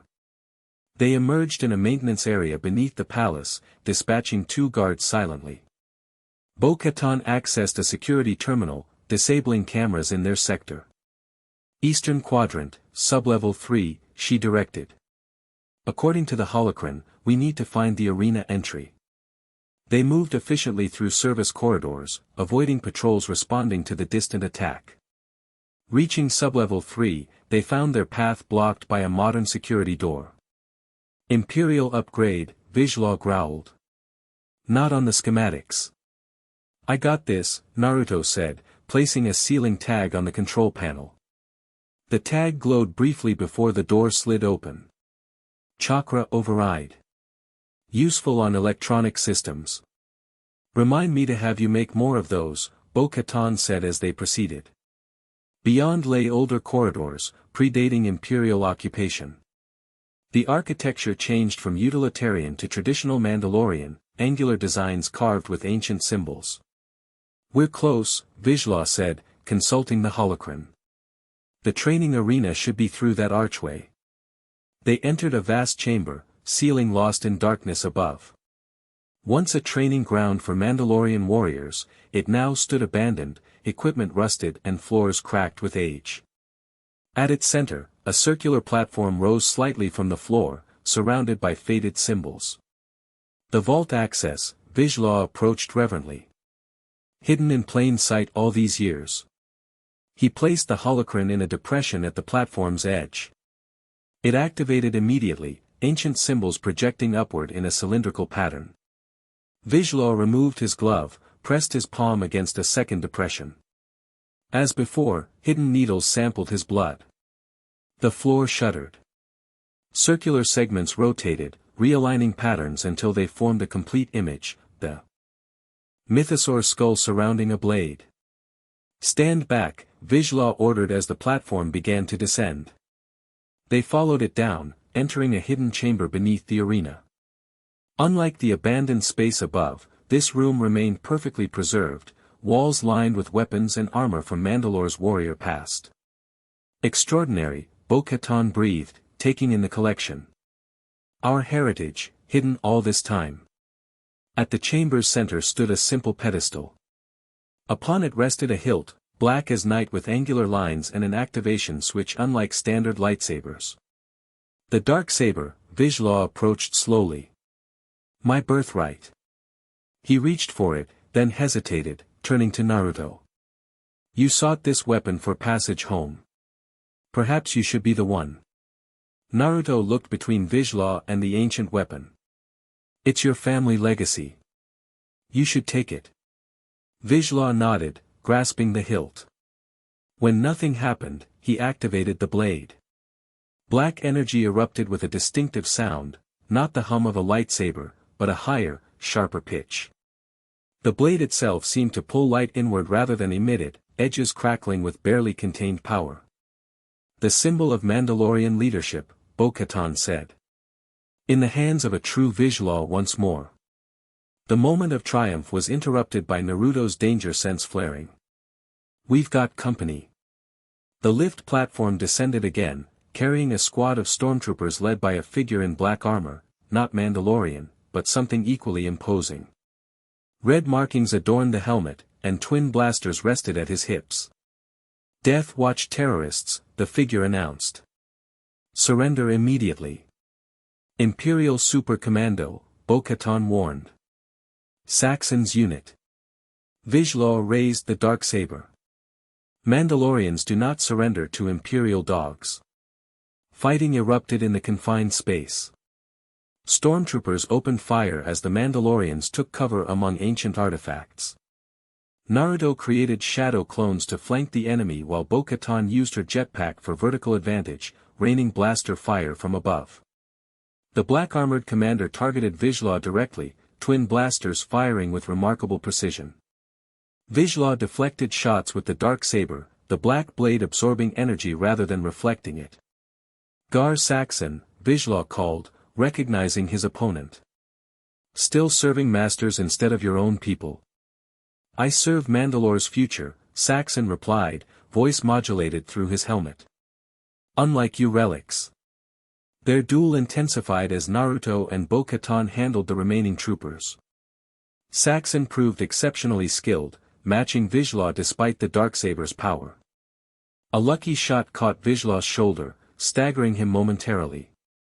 Saxon pressed his advantage, knocking the Darksaber from Vizsla's grip.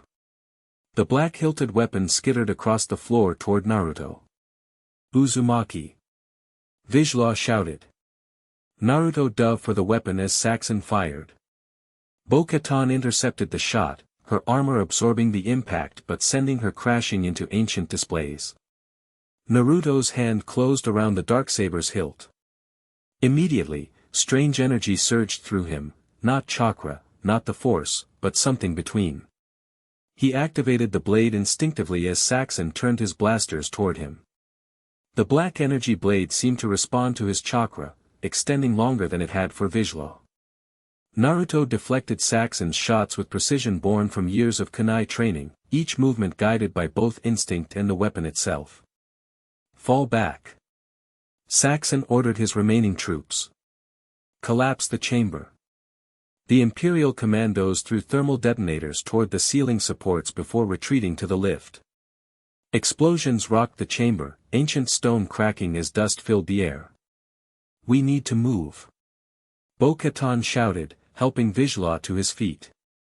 "The collection," Vizsla protested, looking at generations of Mandalorian heritage about to be buried. "No time." Naruto created shadow clones to support their retreat as the ceiling began to collapse. They escaped through a maintenance shaft as the chamber imploded behind them, centuries of artifacts lost to Imperial spite. Emergency lighting guided their way as they navigated back toward their extraction point, Vizsla leaning heavily on Bo-Katan. "The Darksaber," he said between labored breaths. "You still have it?" Naruto nodded, the weapon secure at his belt. "I'll return it once we're safe." "No." Vizsla's voice was firm despite his injury.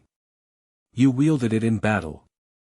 Tradition demands you keep it until defeated in combat." "That's not," Naruto began. "It is our way," Bo-Katan interrupted. "The Darksaber isn't passed like a gift. It's earned." Confusion and responsibility weighed on Naruto as they reached the extraction point, a hidden speeder bay where Rook waited with transport. "Imperial forces converging on this sector," she reported. "Entire cities locked down." "Get Vizsla to medical," Bo-Katan ordered. "Uzumaki and I will create a diversion."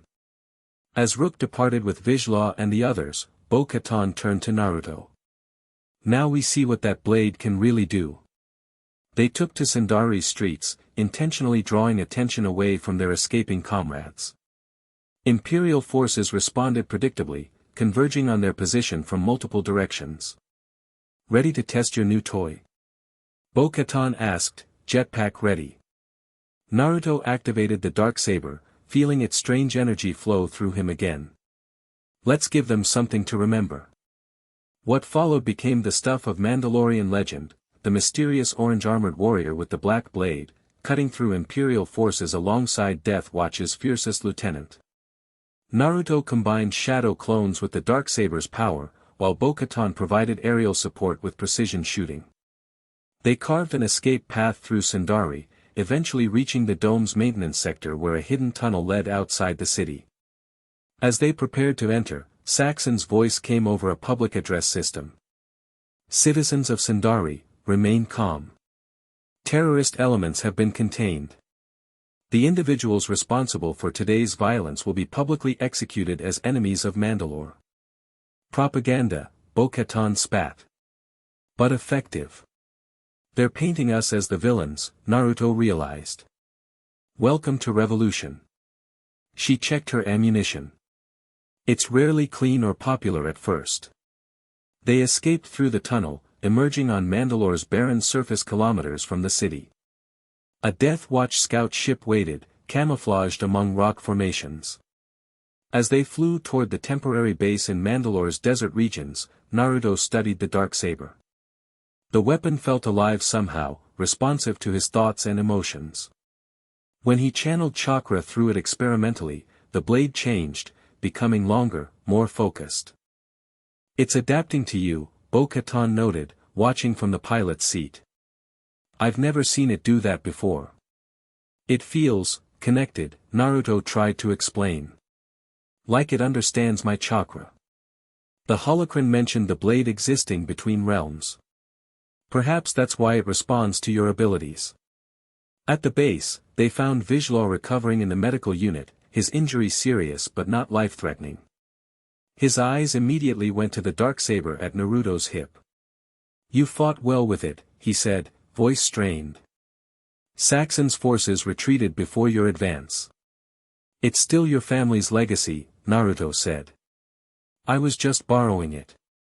Mandalorian tradition is clear. Vizsla's expression was unreadable. The Darksaber belongs to the warrior who wields it successfully in battle. For now, that's you. The implications hung heavy in the air. The Darksaber symbolized leadership, the right to claim the title of Mandalore, ruler of Mandalore. Vizsla had sought it for precisely that purpose, to legitimize Death Watch's claim to power. I'm not even Mandalorian by birth, Naruto protested. You were accepted as a foundling, Bo-Katan said. You fought alongside us for years, earned your armor through blood and honor. By our creed, you are Mandalorian. Vizsla nodded agreement, though something flickered in his eyes, disappointment, perhaps, or calculation. Study the weapon, he instructed. Learn its capabilities. When the time comes for our next move against the Empire, we'll need its power. Later, alone in his quarters, Naruto examined the Darksaber more carefully. The hilt fit his hand perfectly, as though made for him. When activated, the blade responded to his thoughts, changing length and intensity. More importantly, he could sense its dimensional properties, the ability to cut not just physical matter but the fabric between worlds. With proper training, he might indeed use it to create a passage home. A knock at his door interrupted his thoughts. Bo-Katan entered without waiting for response, her armor removed, dressed in simple training clothes. You should be resting, she said, noting the activated Darksaber. Too much to think about. Naruto deactivated the blade. Did Vizsla send you? No. She sat across from him. I came because I know that look. You're planning something. Naruto smiled faintly. That obvious? To me. Her green eyes studied him. You're thinking about using the blade to go home. It has the power, he confirmed. I can feel it. With practice. And what about the revolution? Mandalore? All we've fought for. The question carried more personal weight than her words suggested. Naruto met her gaze directly. What about what you said on Zanbar? That I'm a complication you can't afford? Bo-Katan looked away. Combat makes priorities clearer. Watching you fight today. She paused. I've never seen anyone move like that.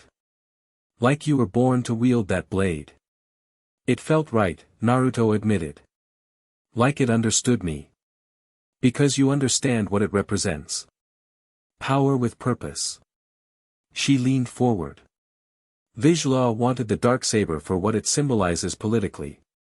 But you wield it like the ancient warriors did. As an extension of will. Is that why you're here? To convince me to stay and lead Death Watch? I'm here because... Bo-Katan rarely hesitated, yet now she struggled for words. Because I need to know if you're leaving. If after everything, you'd still choose your old world over this one. The raw honesty in her voice surprised him. Bo-Katan cries, always armored physically and emotionally, was showing vulnerability. I don't know, he answered truthfully. Konoha was everything to me. My dream was to become Hokage, to protect everyone. But here. He gestured to the space between them. I found something I never expected. And what's that? A different kind of belonging. Naruto set the Darksaber aside. In Konoha, I was the outsider who fought to be accepted. Here, I'm the outsider who was accepted without fighting for it. You, Ursa, even Vizsla, you gave me a place when I had none. Bo-Katan's expression softened. Mandalorians understand displacement. Our entire culture has been uprooted, scattered. Perhaps that's why we recognized something in you. Or perhaps it was just you, Naruto said quietly. The statement hung between them, neither willing to be first to acknowledge its meaning. Finally, Bo-Katan stood. Dawn training tomorrow. The Darksaber requires different techniques than standard weapons. Her voice had returned to its professional tone, but her eyes remained softer. Don't be late. After she left, Naruto returned to examining the Darksaber, thoughts divided between two worlds and where he truly belonged. Dawn found them in a secluded canyon, far from the main camp. Bo-Katan had brought training remotes, floating droids that fired stinging but non-lethal energy pulses. The Darksaber isn't a lightsaber, she explained as Naruto activated the weapon. It's heavier, pulls toward the wielder. You need to adjust your form. She demonstrated proper stances with a practice blade, movements flowing from Mandalorian combat traditions rather than Jedi forms. Naruto followed her lead, adapting the techniques to his shinobi training. Good, she approved after an hour of practice. Now against the remotes. Start with one, then we'll add more. The first remote circled unpredictably, firing at random intervals. Naruto deflected its shots easily, the Darksaber responding intuitively to his movements. Bo-Katan activated two more remotes, increasing the challenge. Feel the blade's balance, she instructed. Let it become part of your movement, not an attachment to it. Naruto found himself falling into a rhythm, combining Mandalorian techniques with shinobi footwork. The Darksaber hummed with energy, seemingly pleased with his adaptation. Now, Bo-Katan deactivated the remotes. Against a real opponent. She drew vibraswords from her back, twin blades of Mandalorian design. Without warning, she attacked, blades whirling in precise patterns. Naruto parried, the Darksaber meeting vibraswords with crackling energy. Bo-Katan pressed her attack, forcing him to retreat, testing his defensive capabilities. Don't just block, she called. Counter. The Darksaber isn't defensive. Naruto shifted tactics, moving from reactive to proactive. He channeled chakra through his feet for extra speed, circling Bo-Katan's flank before striking. She blocked, but the Darksaber's energy caused her vibrasword to shudder. Better, she approved, attacking again. They sparred intensively, neither holding back. Bo-Katan's experience with Mandalorian weapons balanced against Naruto's unpredictable shinobi movements. The Darksaber responded to his chakra, becoming an extension of his will rather than merely a weapon. After an hour, they paused, both breathing heavily. Bo-Katan removed her helmet, sweat glistening on her face despite the morning chill. You're a natural, she admitted. Adapting faster than I expected. Good teacher, Naruto grinned, deactivating the blade. Though I think the Darksaber's doing half the work. The blade chooses its wielder as much as the reverse, she said, an old Mandalorian saying. It's responding to your intentions. And what does it think those are? Naruto asked. Bo-Katan studied him. Clarity. Purpose. Protection. She hesitated. The blade doesn't respond to political ambition or personal glory. It honors warriors who fight for something greater. Like Mandalore's freedom. Like protecting what matters. She placed her vibraswords on a nearby rock. Show me how you'd use it with your chakra techniques. The blade may have properties we haven't considered. Naruto reactivated the Darksaber, this time channeling chakra directly into the hilt. The black blade flared, extending and intensifying. He moved through basic forms, then incorporated shadow clones, each performing synchronized movements. Impressive display, a new voice interrupted. They turned to find Vizsla watching from the canyon entrance, arms still bandaged but otherwise recovered. His expression was pleasant, but his eyes tracked the Darksaber with intensity. Training's going well, Bo-Katan reported formally. So I see. Vizsla approached. Have you tested its dimensional properties yet? Not yet, Naruto admitted. I wanted to master the basics first. Wise. Vizsla nodded approvingly. But time grows short. Saxon's forces are mobilizing throughout the Mandalore sector. Our intelligence suggests they're preparing for a major operation against suspected Death Watch locations. They're hunting us, Bo-Katan concluded. Precisely. Which means we must accelerate our plans. Vizsla turned to Naruto. The Darksaber's full potential could be crucial to our success. What are you suggesting? Naruto asked cautiously. A controlled test of its dimensional capabilities. Vizsla gestured to the canyon walls. This location is isolated, secure. If the blade can indeed cut between worlds as the legends claim, we should know before committing to our next move. The suggestion made sense strategically, but Naruto felt underlying currents. Vizsla's interest wasn't purely tactical. Still, the opportunity to test the Darksaber's dimensional properties was too important to refuse. I'll need space, Naruto said. And it might be dangerous. Vizsla nodded. Bo-Katan and I will observe from a safe distance. Proceed when ready. As they moved back, Bo-Katan caught Naruto's eye, her expression conveying subtle warning. She sensed Vizsla's underlying motives too. Alone in the canyon center, Naruto centered himself through brief meditation. He recalled the feeling of being transported between worlds, the disorientation, the shift in energy patterns. If he could recreate that sensation through the Darksaber. He activated the blade, focusing chakra through it while visualizing Konoha. The black energy responded, vibrating at a different frequency. Naruto moved through forms Bo-Katan had taught him, letting the blade guide his movements while increasing chakra flow. The air before him shimmered, distorting like heat waves. Encouraged, Naruto focused harder, picturing the Hokage monument, the village gates, familiar landmarks. The distortion intensified, forming a rippling oval in the air. Through it, blurry images appeared, trees, buildings, but not clearly Konoha.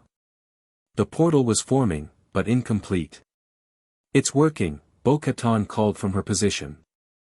Naruto poured more chakra into the blade. The portal expanded, edges stabilizing.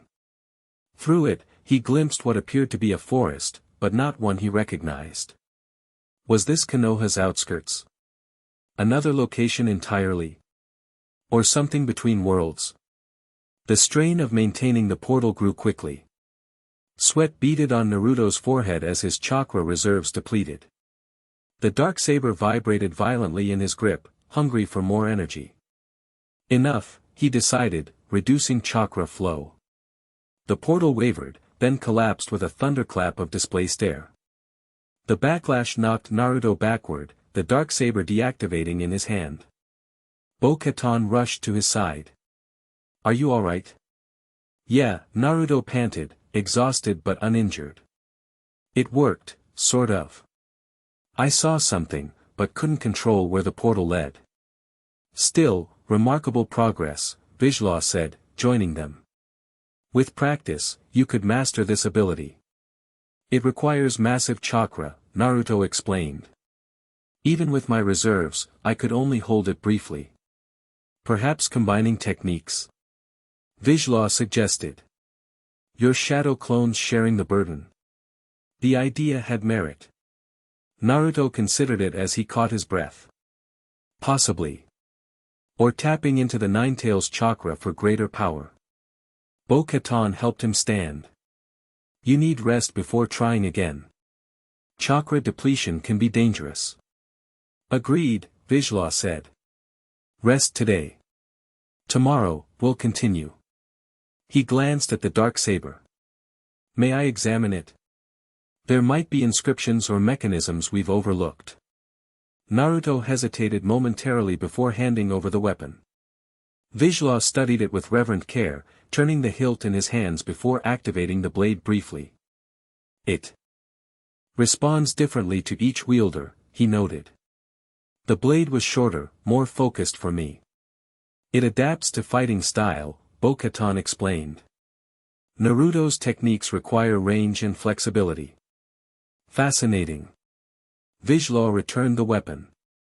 Our ancestors created something truly extraordinary. As they returned to camp, Naruto noticed subtle changes in Vizsla's demeanor, calculating glances, carefully measured words. The man who had once offered the Darksaber freely now watched it with poorly concealed desire. He's reconsidering his decision, Bo-Katan said quietly when they were alone. Seeing the blade's true power has reminded him what he surrendered. I never wanted to take his birthright, Naruto replied. The question is whether he'll challenge you formally or find another way to reclaim it. She looked troubled. Watch your back, Naruto.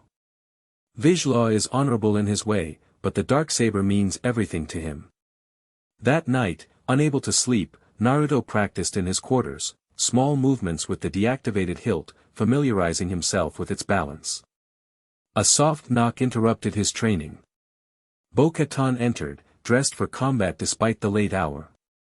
Come with me, she whispered. Don't ask questions yet. Intrigued, Naruto followed her through darkened corridors to a secluded communication room. Inside, a holoprojector displayed a star map with highlighted hyperspace routes. What's this about? He asked once the door was secured. Insurance. Bo-Katan activated a recording.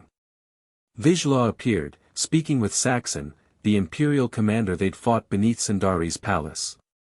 Mutual benefits, Vizsla was saying. Death Watch removes the Duchess, you get limited autonomy for Mandalore under imperial oversight. And the warrior with the Darksaber? Saxon asked. My sources say he's not even Mandalorian by birth. A temporary complication, Vizsla replied. Once Mandalore is secured, leadership will return to traditional hands. The recording ended, leaving stunned silence. When was this? Naruto finally asked. Yesterday. Before he came to watch your training. Bo-Katan's expression was grim. He's negotiating with the Empire while planning to remove you. And Satine? His plan involves killing your sister. Satine and I disagree on Mandalore's path, but she's still my blood. Bo-Katan's voice hardened. And dealing with Imperial butchers crosses every line. Naruto processed this betrayal, anger building. Why show me this? Because we need to leave. Now. She indicated the star map. I've arranged transport to a safe location where we can regroup, consider our options. You're turning against Death Watch. Your own people. I'm choosing honor over ambition. Her green eyes met his. Vizsla's path leads to another puppet government with imperial strings. That's not the Mandalore worth fighting for. The decision should have been difficult, but wasn't. In 2 years, Naruto had learned to trust Bo-Katan's judgment, even when they disagreed. Where are we going? He asked. Karlak first, to lose any pursuit. Then Crownest. Ursa. Naruto smiled slightly. Full circle. She never fully committed to Death Watch. Kept clan Ren independent. Bo-Katan checked her chrono. Transport leaves in 10 minutes. Pack only essentials. As Naruto gathered his few belongings, the Darksaber hung heavy at his belt. The weapon had become a nexus of conflict, desired by Vizsla, feared by Imperials, and now his responsibility. Perhaps on Crownest, with Ursa's counsel, they could determine its proper purpose. They slipped from the camp undetected, boarding a small freighter piloted by a sympathetic Mandalorian from Bo-Katan's personal network. As the ship lifted off, alarms began blaring in the distance, their absence discovered sooner than expected. Vizsla won't let the Darksaber go easily, Bo-Katan warned as they entered hyperspace. He'll hunt us across the galaxy if necessary. Let him try, Naruto replied, hand resting on the weapon's hilt. Some things are worth fighting for. Bo-Katan's slight smile held approval. Yes. They are. The stars streaked into blue lines as they fled one danger toward uncertain future. Karlach's endless snow-covered forests provided temporary sanctuary. The freighter landed in a remote valley where Bo-Katan had arranged supplies and a different ship to continue their journey. 2 hours until transfer, she said, checking security systems. Rest if you can. Naruto stood at the ship's ramp, watching snowflakes drift lazily from gray skies. We should practice while we have time. Practice what? The Darksaber's dimensional abilities. He turned to her. If Vizsla catches us, we might need an escape route even hyperspace can't provide. Bo-Katan considered this, then nodded. Logical. But be careful with your chakra reserves. They moved to a clearing some distance from the ship. Naruto activated the Darksaber, its black energy contrasting starkly against Karlach's white landscape. I'll try something different this time, he said. Instead of forcing a specific destination, I'll let the blade guide the connection. Can you control where it leads? Bo-Katan asked. We'll find out. Naruto created 3 shadow clones, positioning them around him. They'll help stabilize the energy. He began channeling chakra through the Darksaber, his clones adding their own power to the technique. The blade responded eagerly, black energy extending and intensifying. Naruto moved through measured forms, cutting deliberate patterns in the air. Reality rippled before him, space folding like fabric. This time, instead of trying to visualize Konoha, Naruto opened himself to the Darksaber's own resonance, letting it seek connections through dimensions. A portal formed, smaller than before but more stable. Through it, they glimpsed a strange landscape, red skies above a black fortress, certainly not Konoha or anywhere in the shinobi world Naruto recognized. What is that place? Bo-Katan asked, voice hushed. I don't know. Naruto maintained the portal with careful chakra control. The blade chose it, not me. As they watched, figures moved within the fortress, shadowy beings performing what appeared to be a ritual around a central altar.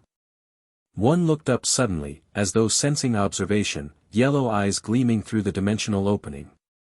Close it, Bo-Katan warned. Now. Naruto deactivated the blade, the portal collapsing instantly. His shadow clones dispersed, their chakra spent. What was that? Bo-Katan demanded. Some other dimension. Naruto frowned. Not my world. Something darker. Those eyes. Bo-Katan shuddered slightly. They reminded me of Sith descriptions from old texts. Sith. Ancient enemies of the Jedi. Force users who channel darkness. And rage. She looked troubled. If the Darksaber can open portals to their realms. It's responding to something in me, Naruto realized. The Ninetales' darker chakra might be influencing the connections. Before they could discuss further, their ship's proximity alert sounded. Bo-Katan checked her wrist computer. Multiple craft entering atmosphere. Death Watch signatures. How did they find us so quickly? Naruto asked as they rushed back toward their ship. Tracker, most likely. Bo-Katan's expression darkened. Vizslas more desperate than I thought.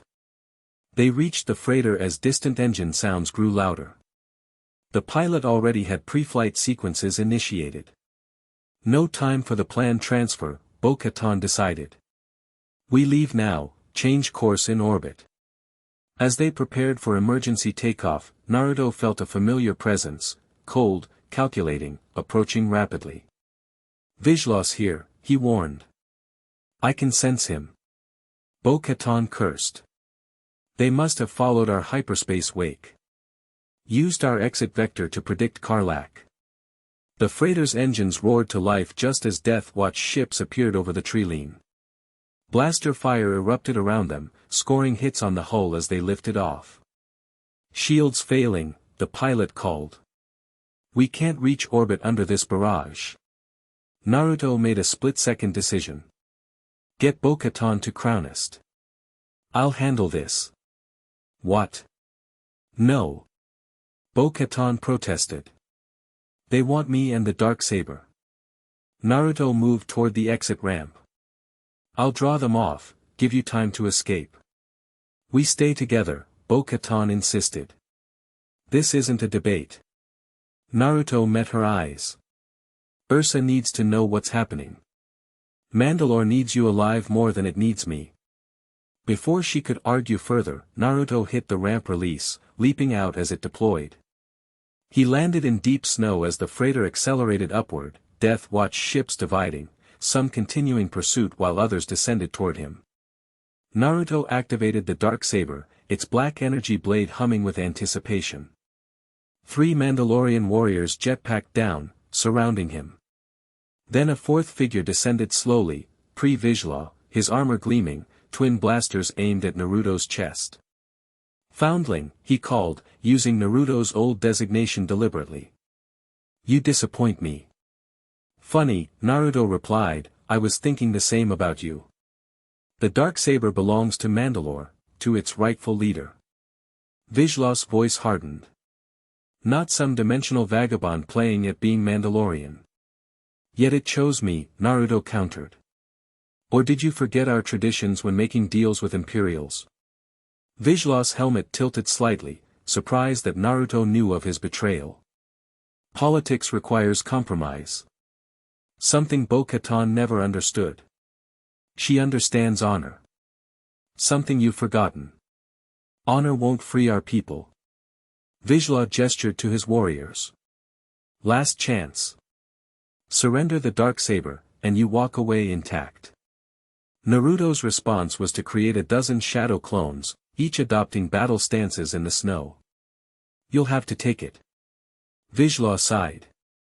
So be it. Combat erupted across the clearing. Naruto's clones engaged the Death Watch warriors while he faced Vizsla directly. The Mandalorian leader fought with precision and brutality, jetpack giving him vertical advantage as he fired from multiple angles. Naruto deflected blaster bolts with the Darksaber, combining shinobi agility with Mandalorian techniques Bo-Katan had taught him.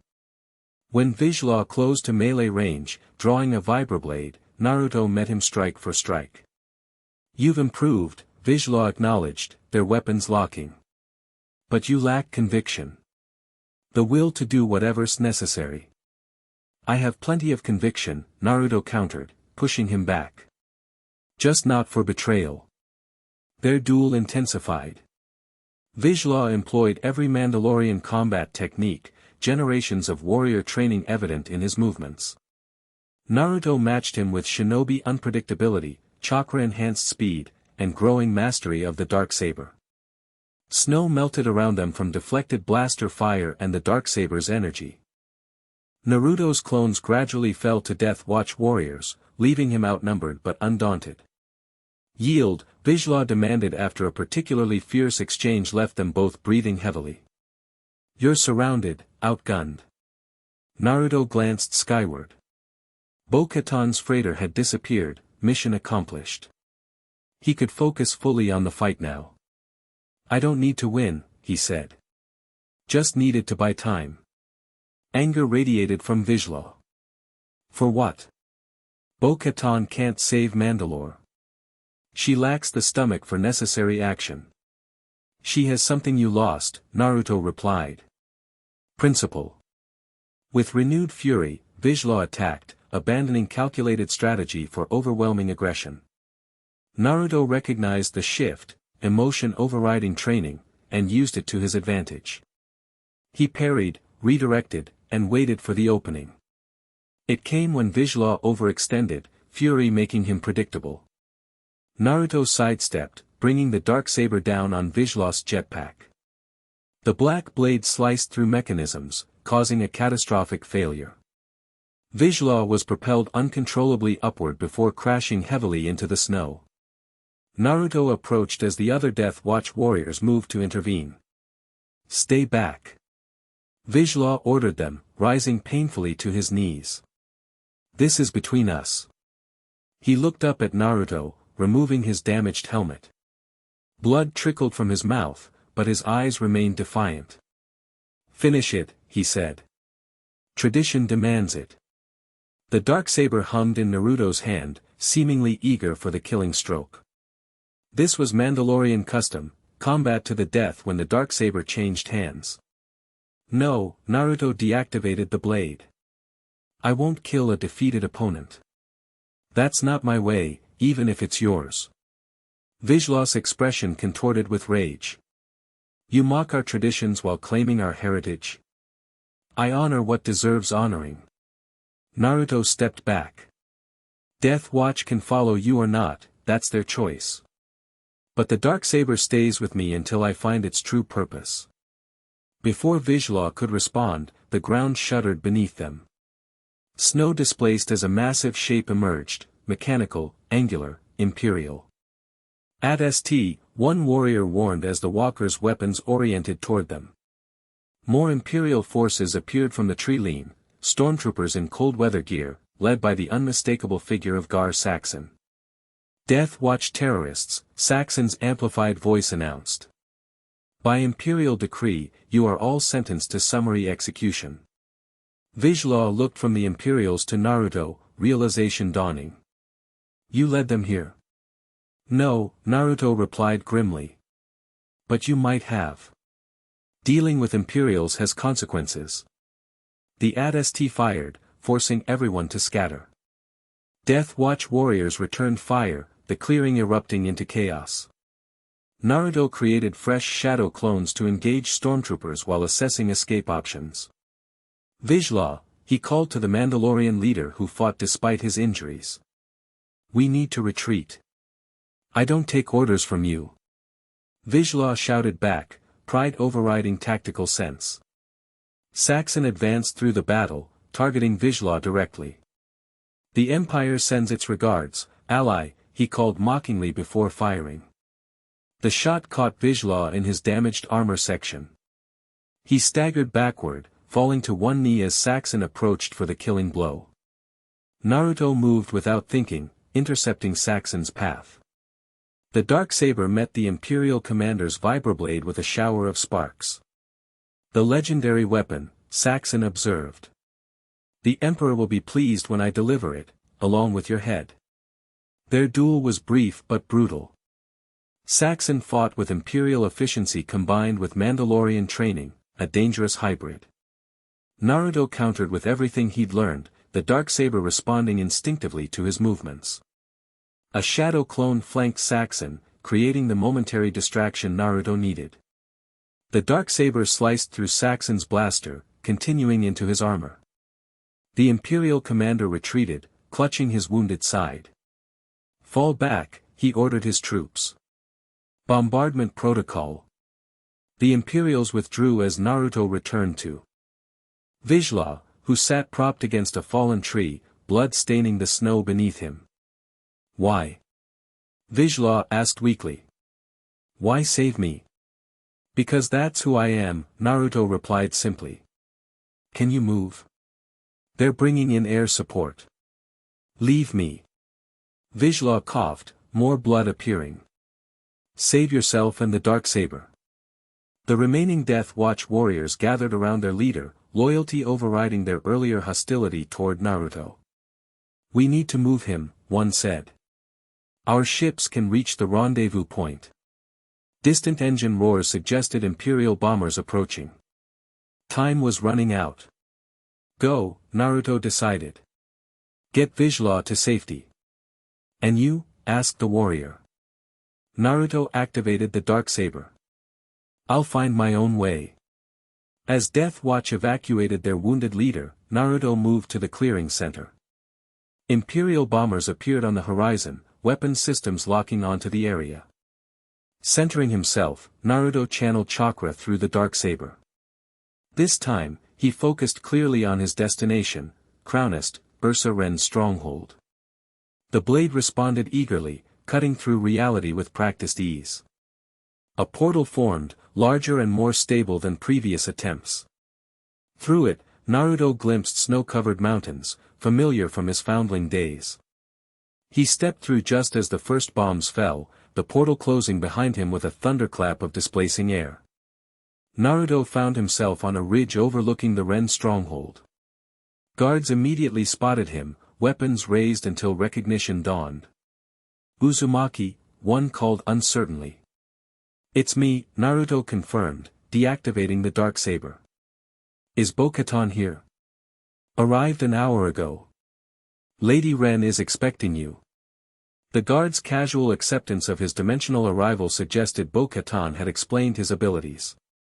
As they escorted him to the stronghold, Naruto felt strange returning to where his journey began, now a warrior with the legendary Darksaber rather than a lost foundling. Inside, Ursa Ren awaited with Bo-Katan in the central chamber. Both women showed relief at his appearance, though Bo-Katan masked hers quickly. Your timing is excellent, Ursa said. We were just discussing rescue options. No need, Naruto replied. Though Vizsla's wounded. His people were evacuating when I left. How did you escape? Bo-Katan asked. Imperial bombers were inbound. Naruto patted the Darksaber.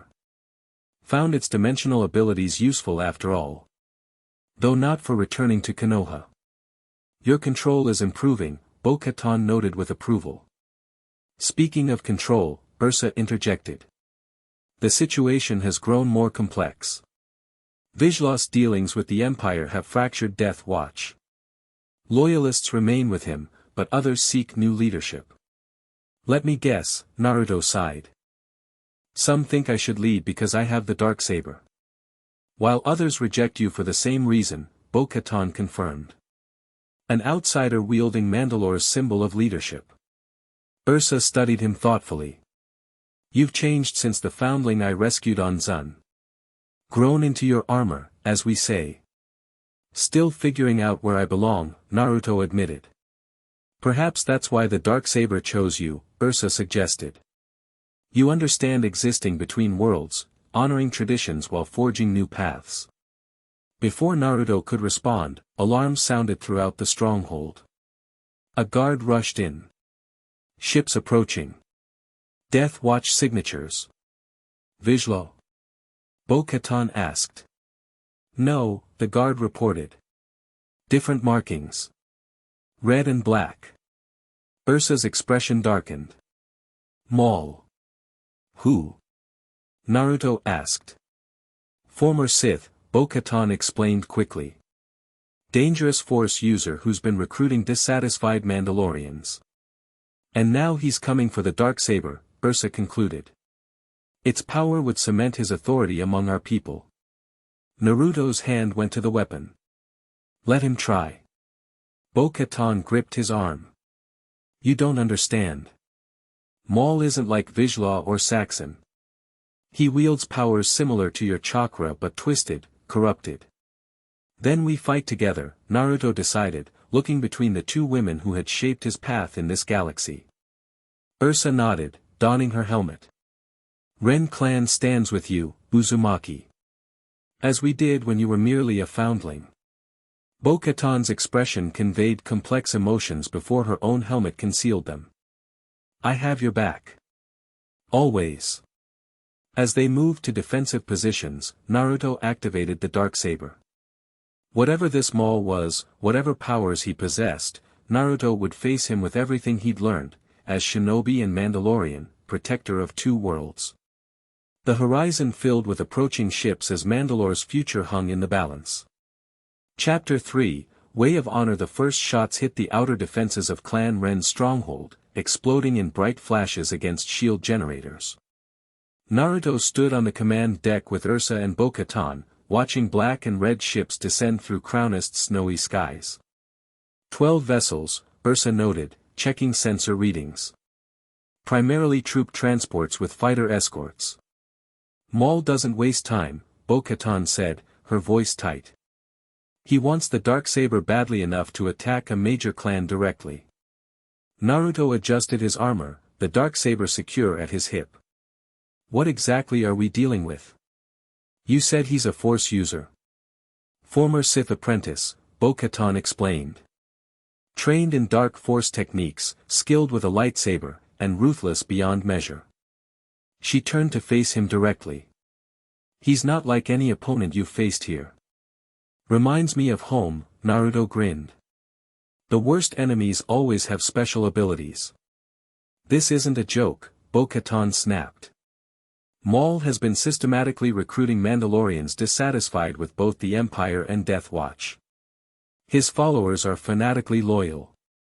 Ursa activated the stronghold's defensive systems. We can hold the perimeter temporarily, but our numbers are limited. Clan Ren has warriors stationed across the sector who can't return in time. What about other clans? Naruto asked. Any allies nearby? Clan Eldar maintains a small outpost 2 systems away, Ursa replied. But communication channels are being jammed. We're isolated. The ships landed beyond weapons range, disgorging armored figures who established position with military precision. At their center strode a figure that immediately caught Naruto's attention, horned, red-skinned, moving with predatory grace. Maul, Bo-Katan confirmed, watching through macro binoculars. And that's Saxon with him. The Imperial Commander? Naruto asked in surprise. Working with Maul now. Opportunistic alliance, Ursa said grimly. The Empire wants Mandalore pacified. Maul wants power. Saxon wants advancement. A communication request flashed on the command console. Ursa nodded to an operator who accepted the transmission. A hologram materialized, Maul himself, yellow eyes gleaming with malice beneath tattooed features. Lady Ren, he began, voice deceptively soft. I come seeking what is rightfully mine. You have no rights on Crownest, Maul, Ursa replied coldly. Nor to anything within my stronghold. Maul smiled thinly. I refer to the Darksaber, the symbol of Mandalorian leadership currently held by an outsider. His gaze shifted, seemingly looking straight at Naruto despite the one-way transmission. The foundling who plays at being Mandalorian. Naruto stepped forward. If you want it, come and take it. Oh, I shall. Maul's expression remained eerily calm. But first, a proposition. Surrender the Darksaber, and I allow Clan Ren to maintain its autonomy under my rule. Refuse, and I will take it from your corpse before executing every member of the clan. Empty threats from someone hiding behind troops, Naruto challenged. Something dangerous flashed in Maul's eyes. Not hiding, foundling. Waiting. You have 1 hour to decide. The transmission cut. He's trying to divide us, Bo-Katan said immediately. Make this about the Darksaber rather than Mandalore's future. Classic tactic, Ursa agreed. Isolate the target from potential allies. Naruto considered their options. He expects me to either surrender or attempt escape. Giving us an hour means he's setting up containment measures. Correct assessment. Ursa looked impressed.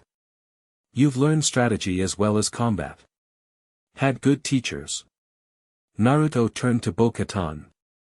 You know Maul best. What's he really after? Power, control, dominance. She moved to the tactical display. The Darksaber gives him legitimacy among traditional Mandalorians. With it, he can challenge what remains of my sister's government while appearing to honor our ways. While actually serving his own twisted agenda, Ursa finished. Naruto activated the Darksaber, its black energy humming with anticipation. Then we deny him both the weapon and the victory. He turned to Ursa. Can your people evacuate through the rear tunnels? To the secondary facility, yes, she confirmed. But I won't abandon my stronghold. Not asking you to, Naruto grinned. Just the non-combatants. I have a plan, but it's risky. Bo-Katan raised an eyebrow. Your plans usually are. This one especially, Naruto admitted. I'm going to challenge Maul directly. One-on-one combat for the Darksaber. Absolutely not, Bo-Katan objected immediately. He'll kill you. Maybe, Naruto shrugged. But Mandalorian tradition demands he accept the challenge, right? It's about honor and legitimate succession. Ursa nodded slowly. He claims to respect our ways. Refusing a direct challenge would undermine his position. Meanwhile, Naruto continued, you two coordinate with whatever allies you can reach. When Maul's focused on me, hit his forces from multiple angles. And if he simply kills you and takes the Darksaber? Bo-Katan asked bluntly. Naruto's smile turned confident. He can try. 40 minutes later, Naruto walked alone across the snowfield toward Maul's position. No weapons beyond the Darksaber at his hip, no armor except the essentials. Behind him, the Ren stronghold appeared minimally defended, exactly as planned. Maul's forces parted as he approached. Mandalorians in modified armor, traditional designs corrupted with sharp angles and red accents, watched silently, weapons ready. Saxon stood to one side, his imperial-influenced armor standing out among the others. Maul himself waited at the center, unarmored despite the cold, black robes billowing slightly in the mountain wind. Up close, his presence was even more disturbing, the force swirling around him like a dark current. The foundling approaches, Maul said softly as Naruto stopped several paces away. Alone and seemingly unafraid. I'm here to make this simple, Naruto replied. You want the Darksaber? Challenge me properly. One warrior to another. Maul's yellow eyes narrowed with interest. You invoke Mandalorian tradition. The blade belongs to the one who wins it in combat, Naruto stated. Confidently. Or are your claims of respecting Mandalorian ways just convenient politics? Whispers spread among the watching warriors. Maul noted their reaction, his calculating mind clearly weighing options. Very well, he finally said. A proper challenge. Though I wonder if you understand what you're proposing. From within his robes, Maul produced a lightsaber hilt. When activated, it extended blades from both ends, a crimson staff of energy that he twirled with practiced precision. I understand perfectly, Naruto said, drawing the Darksaber. Its black energy blade hummed to life, responding eagerly to his chakra. Then let us begin. Without warning, Maul attacked. The speed was shocking, beyond any opponent Naruto had faced in this galaxy. Only his shinobi reflexes saved him from immediate defeat as Maul's dual-bladed saber whirled in complex patterns. Naruto parried desperately, the Darksaber meeting red energy with crackling protests. Each impact sent vibrations up his arm, the weapon's energies conflicting violently. Impressive, Maul commented, pressing his attack. You have some training. Naruto didn't waste breath responding. He focused entirely on defense, analyzing Maul's style while retreating strategically across the snow. The former Sith combined fluid movements with brutal strength, each strike precisely calculated. But not enough training, Maul continued, landing a glancing blow that scorched Naruto's armor. The pain triggered something in Naruto, not anger, but clarity. This wasn't just about the Darksaber anymore. It was about everything he'd learned, everything he'd become. Chakra flowed more freely as he embraced both sides of his identity, shinobi and Mandalorian unified. His defense shifted to counterattack. The Darksaber moved as an extension of himself, no longer simply blocking but redirecting Maul's energy. He incorporated shadow steps from shinobi training, appearing to teleport short distances around his opponent. Surprise registered on Maul's tattooed features. Interesting abilities. You haven't seen anything yet, Naruto replied, creating 3 shadow clones that immediately circled Maul. The former Sith snarled, trickery. Strategy, Naruto corrected as his clones attacked simultaneously. Maul adapted quickly, his lightsaber staff creating a defensive perimeter of crimson energy. 2 clones dispersed in smoke, but their sacrifice allowed Naruto to score a hit, the Darksaber slicing across Maul's shoulder. First blood, Naruto noted, resetting his stance. Fury replaced Maul's calculation. The dark side surged around him visibly, snow melting in a circle at his feet. Enough games. He extended his hand, and Naruto felt invisible force constricting his throat. His feet left the ground as Maul choked him telekinetically. Your tricks are nothing against the dark side, Maul hissed, tightening his grip. Naruto struggled, the Darksaber nearly falling from his grasp as oxygen deprivation clouded his vision. In desperation, he channeled chakra throughout his body, creating an energy pulse that disrupted Maul's force grip. He dropped to the snow, gasping. Maul was already advancing, lightsaber raised for a killing blow. Naruto rolled aside barely in time, the crimson blade melting a trench in the frozen ground. You delay the inevitable, Maul said. The Darksaber belongs with one who understands true power. True power, Naruto wheezed, rising to one knee, isn't what you think.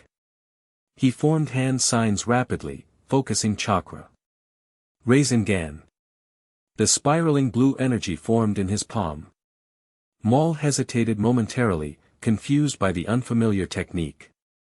Naruto lunged forward, driving the Rasengan toward his opponent. Maul sidestepped, but the Rasengan's outer edge caught his arm, the spinning energy shredding his robes and spinning him off balance.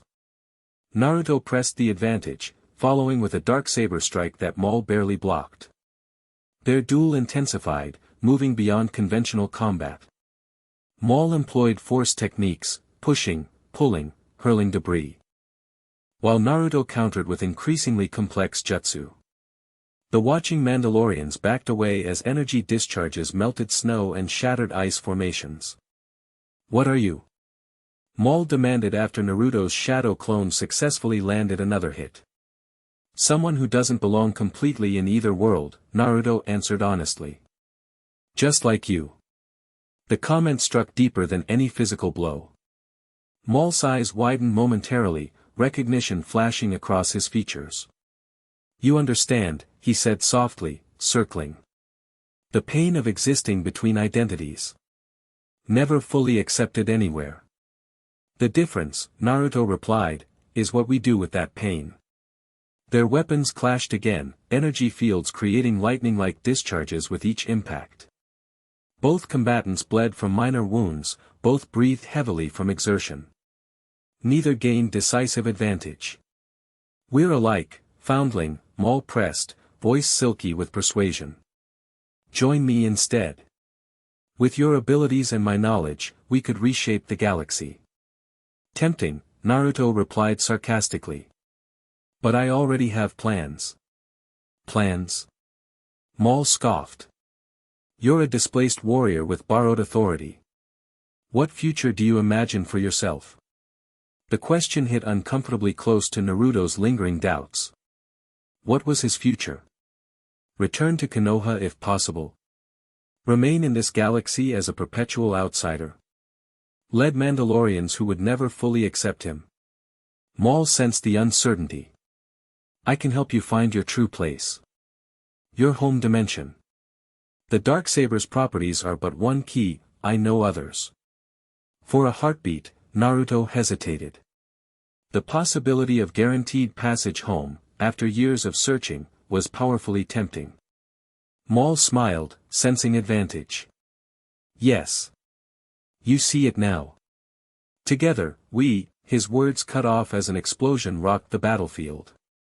From three directions, Mandalorian warriors in Clan Ren colors attacked Maul's forces. The diversion had worked. While Maul focused on Naruto, Bo-Katan had rallied allies from nearby outposts. "Your tricks extend beyond combat," Maul snarled, realizing the challenge had been tactical misdirection. Naruto grinned. "Like I said, strategy." With renewed fury, Maul attacked, his lightsaber staff becoming a crimson blur. Naruto defended valiantly, but fatigue slowed his reactions. A sweeping low strike caught his leg, burning through armor to sear flesh beneath. Naruto stumbled, momentarily vulnerable. Maul pressed the advantage, using the force to wrench the Darksaber from Naruto's grasp. The black-bladed weapon flew into his outstretched hand. "Mine at last," Maul whispered reverently, activating the blade alongside his lightsaber. As was always destined. The Darksaber's energy fluctuated wildly in Maul's grip, rejecting his ownership. Nevertheless, he advanced on Naruto, both weapons raised. "Your potential dies here, Foundling." "I wouldn't bet on that," Naruto replied, gathering his remaining chakra. "Ninetales, lend me your strength." Orange energy erupted around him, forming a visible cloak of chakra. His injuries healed instantly, eyes shifting from blue to slitted red. The transformation shocked Maul into momentary stillness. "What manner of power is this?" he demanded. "The kind you can't steal," Naruto answered, voice deeper with the Ninetales influence. He moved with blinding speed, chakra arms extending from his energy cloak to grapple with Maul. The former Sith slashed desperately with both weapons, but couldn't penetrate the dense chakra shield. One chakra arm wrenched the Darksaber back from Maul's grasp while another slammed him backward into the snow. The black blade returned to Naruto, humming contentedly as if reunited with its proper wielder. Before Naruto could press his advantage, Saxon intervened with a barrage of missiles from his armor. The explosions created a wall of ice and snow between the combatants. "Retreat!" Saxon ordered Maul's forces as Clan Ren warriors advanced. Maul rose shakily, rage evident on his features. "This isn't finished, Foundling." He extended his hand, and Naruto felt the dark side gathering for a massive attack. Before it could manifest, Bo-Katan's precision shot struck Maul's lightsaber, damaging the hilt. The distraction allowed Saxon to drag the former Sith toward retreat vessels. "Let them go," Ursa ordered as her warriors prepared pursuit. "Secure the stronghold first." As Maul's forces withdrew, Naruto deactivated the Ninetales chakra mode, exhaustion immediately setting in. Bo-Katan reached him first, supporting him before he could collapse. "Reckless," she chided, though relief colored her voice. "Facing him alone. Worked, didn't it?" Naruto grinned weakly. "Barely." She helped him toward the stronghold as medical teams attended other wounded warriors. "What was that orange energy? I've never seen you use it before."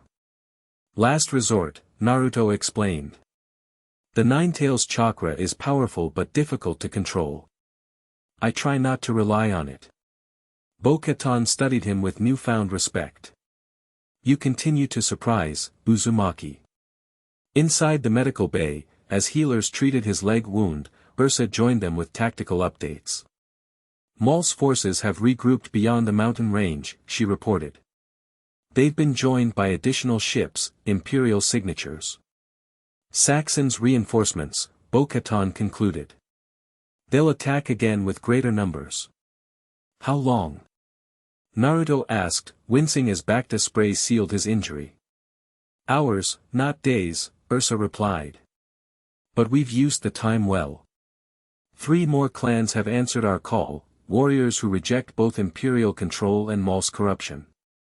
"A coalition," Naruto noted with approval. "Of necessity," Ursa qualified. "Ancient rivalries don't disappear overnight. But they recognize the greater threat." Bo-Katan activated a holographic display showing gathered Mandalorian forces. "We have approximately 400 warriors against their estimated 600, plus whatever Imperial troops Saxon brings." "Not great odds," Naruto observed.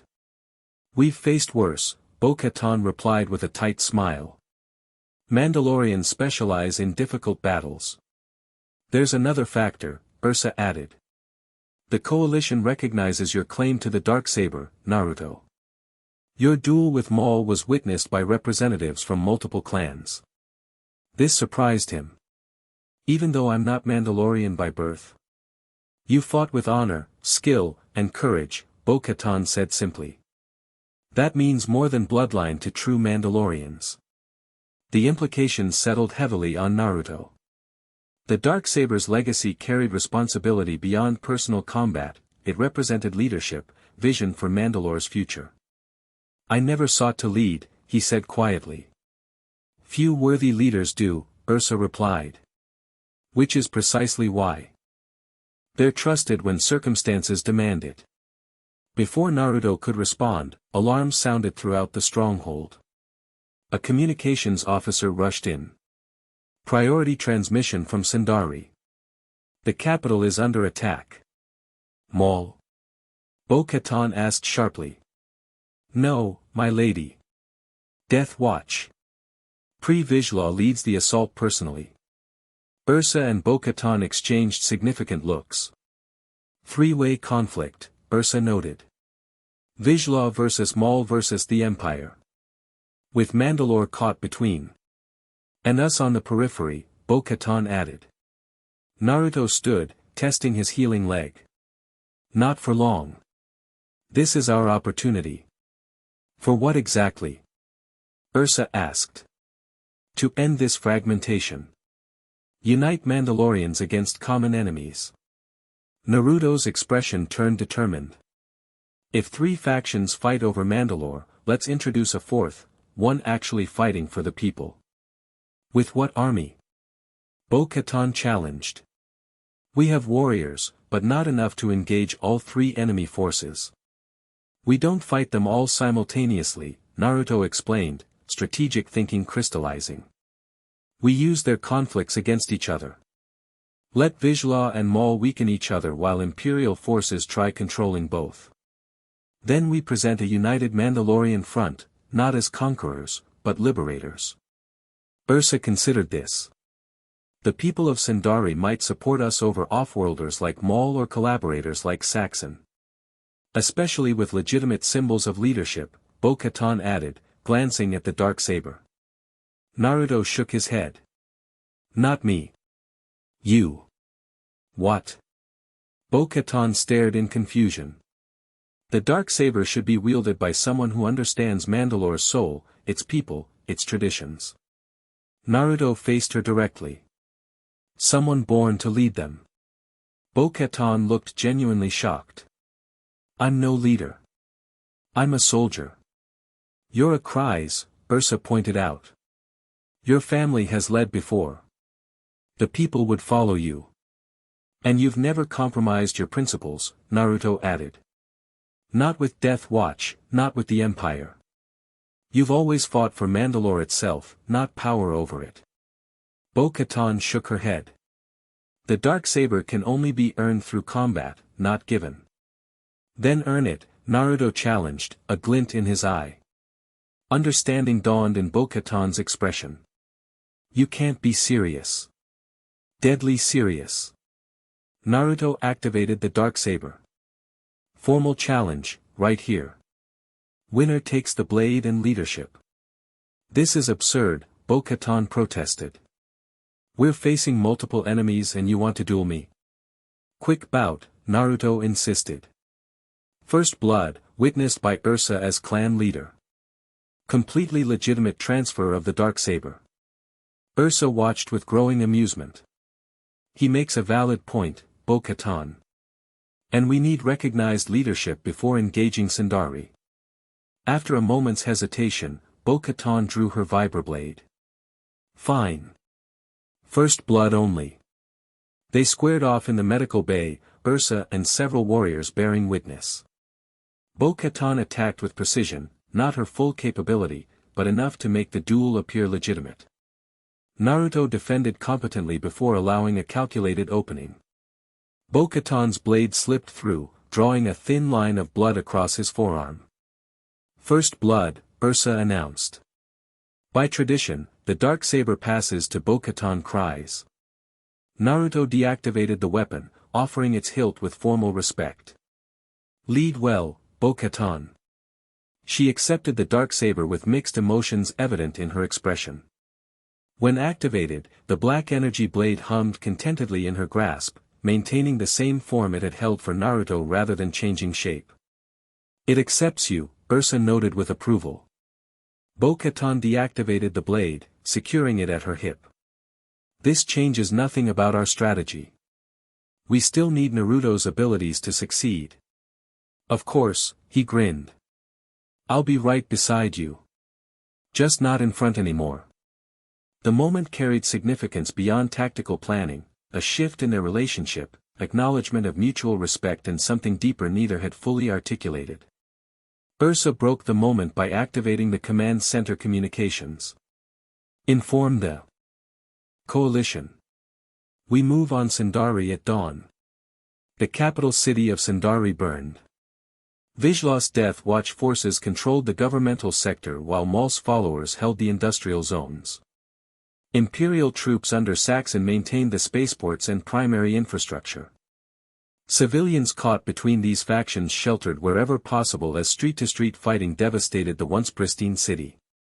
From a ridgeline outside the dome, Naruto watched through macro-binoculars as their coalition assembled.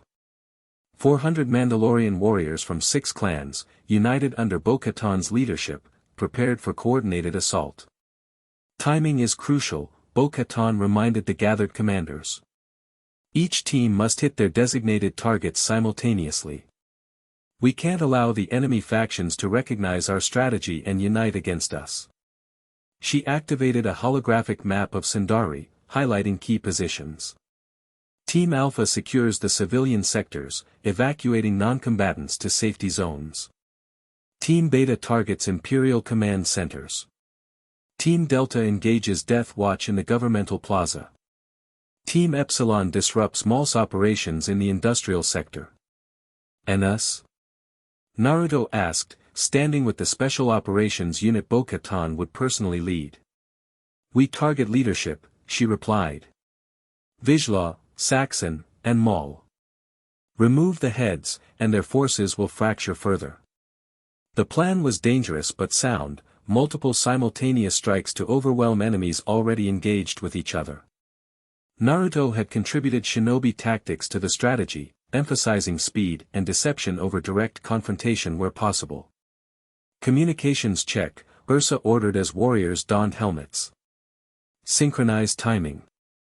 As final preparations continued, Bo-Katan drew Naruto aside. The Darksaber hung at her hip, its presence lending authority to her orange and blue armor. I need to know you're certain, she said quietly. About giving up the Darksaber. About staying to fight for Mandalore. Naruto understood the real question beneath her words. I've had 2 years to find a way home, Bo. If the Darksaber could have taken me back to Konoha, I'd have discovered it by now. That's not an answer, she pressed. Do you want to go back? The directness of her question demanded equal honesty. Naruto looked toward Sundari, then back to Bo-Katan's face, visible with her helmet removed. I'll always miss Konoha, he admitted. The people there, my friends, the dreams I had. But somewhere along the way, this place became home too. His voice softened. These people became my people. You became. He trailed off, uncertain how to articulate feelings that had developed gradually across years of fighting side by side. Bo-Katan's expression remained carefully controlled, but her eyes betrayed emotion she rarely displayed. Became what, Naruto? Someone I couldn't leave, he finished simply. Even if the Darksaber opened a portal right now. The confession hung between them, neither looking away. After a moment, Bo-Katan did something completely unexpected. She smiled, unreserved and genuine. Good, she said softly. Because Mandalore needs you. She hesitated before adding, I need you. Coming from Bo-Katan cries, those 3 words carried weight beyond their simplicity. Before Naruto could respond, she replaced her helmet, voice shifting to command tone. Final checks. We move in 5 minutes. The operation began precisely as planned. Coalition forces breached Sundari's dome through maintenance access points, dispersing to designated targets before enemy factions realized a new player had entered the conflict. Naruto moved with Bo-Katan's strike team, navigating through service corridors toward the governmental plaza where intelligence placed Vizsla's command center.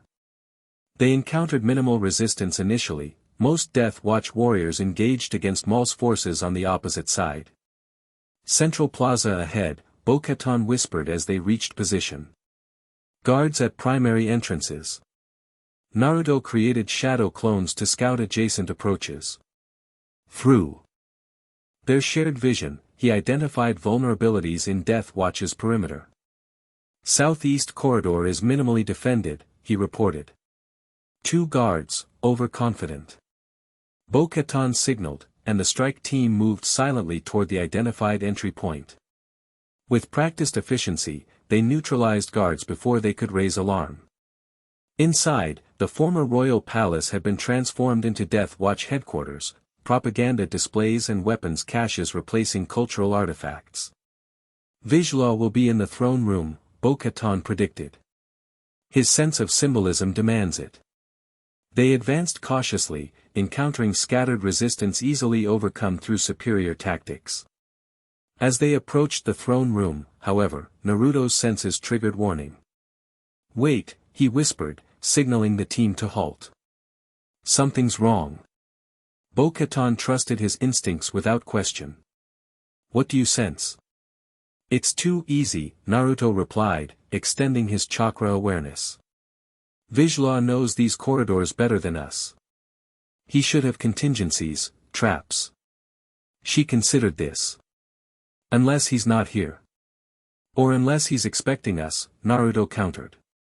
They proceeded with heightened caution, checking each intersection for ambush. The throne room doors stood partially open, voices audible from within. Bo-Katan signaled for flanking positions while she and Naruto approached the entrance. Inside, Vizsla stood before a holographic display showing Sundari's battle zones. His armor showed evidence of recent combat, and back-to patches covered injuries from their previous encounter. More concerning was his companion, Gar Saxon, the Imperial commander supposedly allied with Maul. Coordinated attack patterns, Saxon was saying. Not random insurgents. Someone's organizing resistance. Bo-Katan, Vizsla replied confidently. She always preferred strategy over brute force. And the foundling with the Darksaber? Vizsla's expression darkened. If he's still with her, they're even more dangerous. His abilities combined with her tactical mind. Then our temporary alliance remains necessary, Saxon concluded. Eliminate Maul first, then resolve our differences afterward. Bo-Katan signaled retreat, recognizing the intelligence value outweighed immediate combat advantage. As they withdrew to a secure position, she updated the coalition command. Vizsla and Saxon have allied against Maul, she reported. Temporarily, but effectively. Their forces coordinate in the eastern sectors. Complicates our strategy, Ursa's voice replied through the comm. Team Beta reports heavy Imperial resistance at command centers. We need to disrupt their alliance, Bo-Katan decided. Drive wedges between them while they're still mistrustful. Naruto considered options. Maul's the common enemy uniting them. If we remove him from the equation, they'll turn on each other, Bo-Katan finished. Exactly what we need. She issued new orders, redirecting their strike team toward the industrial sector where Maul had established his base. As they traversed Sundari's mid-levels, evidence of civilian suffering became increasingly apparent, homes damaged by combat, medical centers overwhelmed with wounded, citizens huddled in makeshift shelters. This is why we fight, Bo-Katan said quietly, noting Naruto's troubled expression. Not for the Darksaber or political control, but for them. They reached the industrial sector as Coalition Team Epsilon engaged Maul's outer defenses. Using the distraction, Bo-Katan's strike team infiltrated through maintenance tunnels beneath primary factories. Command center should be in the central processing facility, she noted, consulting architectural plans. Defensible, with multiple escape routes. He'll expect pursuit, Naruto warned. After our duel, he knows what I can do. Which is why you're not going in first, Bo-Katan countered. He's encountered your abilities, not mine. They established breach positions around the facility. Coalition warriors created diversionary attacks at multiple entry points while Bo-Katan led the actual infiltration team through a coolant circulation system. Inside, they found evidence of hasty evacuation, equipment still active, personal items abandoned. Maul had relocated his command, but recently. Trails still worn, Bo-Katan noted, examining a datapad left behind. He's moved to secondary position in Sector 8. Before they could pursue, alarms blared throughout the facility. Security doors slammed shut, trapping them inside. Perimeter breach in all sectors, a coalition warrior reported through comms. Imperial forces entering industrial zone in force. Saxon, Bo-Katan realized. He tracked us, used us to locate Maul's base. And now we're caught in the middle, Naruto added as weapons fire erupted outside. Their situation deteriorated rapidly as Imperial troops surrounded the facility while Maul's remaining forces defended from entrenched positions. The strike team found themselves trapped between opposing forces, neither knowing nor caring about their presence. Options? Bo-Katan asked as they took cover from stray blaster fire. Naruto assessed their surroundings. There's always up. He indicated maintenance shafts leading to higher levels. Bo-Katan nodded understanding, directing the team toward vertical escape. They ascended through industrial infrastructure until reaching rooftop level, emerging amid cooling units and ventilation systems. The view from above revealed the true scale of Sundari's conflict, multiple battle zones spreading across the city like infection, civilian sectors increasingly endangered as fighting intensified. Coalition Command, this is Bo-Katan, she reported. Situation escalating beyond containment parameters. Imperial forces have committed significant reserves. Understood, Ursa's voice replied. Similar escalation in governmental sector. Vizsla's Death Watch engages both our teams and Maul supporters. Bo-Katan made a quick strategic assessment. Fall back to civilian evacuation points. Priority shifts to protecting non-combatants. And Maul? Ursa asked. Still our target, Bo-Katan confirmed. If we remove him, the other factions lose cohesion. They traversed rooftops toward Sector 8, using jetpacks for longer gaps. Below, street fighting intensified between Imperial stormtroopers and Maul's Mandalorian converts. Neither side showed concern for collateral damage as heavy weapons fired devastated surrounding structures. There, Naruto pointed toward a communications tower where distinctive red and black armored guards maintained position. Maul's personal unit. Bo-Katan surveyed the approach. Heavy defenses, minimal cover. I can create a distraction, Naruto offered. Draw their attention while you infiltrate. She shook her head. Too risky. We move together or not at all. Before they could finalize a plan, the decision was made for them. The tower's upper level exploded outward as a Death Watch assault ship fired concussion missiles. Vizsla's forces had located Maul as well. Through smoke and debris, figures emerged fighting, Maul himself, lightsaber staff whirling as he engaged multiple Death Watch warriors simultaneously. Among them, Vizsla directed the assault, firing precision shots from elevated position. Perfect timing, Bo-Katan remarked dryly. Let them weaken each other. They watched as the battle below intensified. Maul fought with dark elegance, the force amplifying his already formidable combat skills. Death Watch warriors fell before his lightsaber, yet their numbers gradually pushed him backward toward the tower's edge.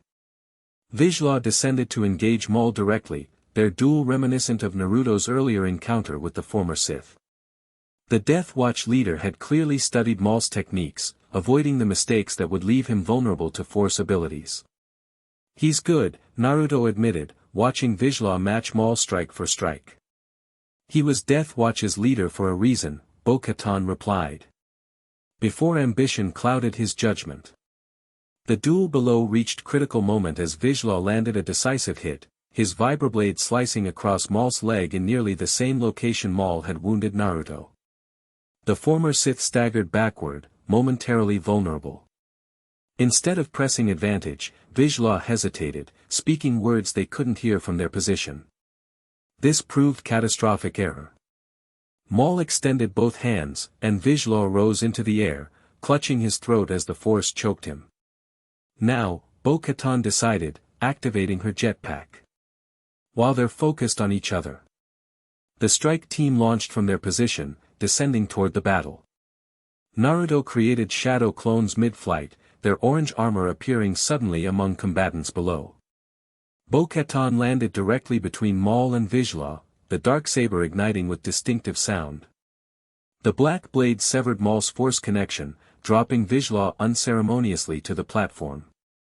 "The Cries girl," Maul snarled, recognizing her armor. "With my Darksaber." "Never yours," Bo-Katan replied calmly. "And never will be." Vizsla recovered his breath, staring in confusion at this new development. "Bo-Katan. What is the meaning of this?"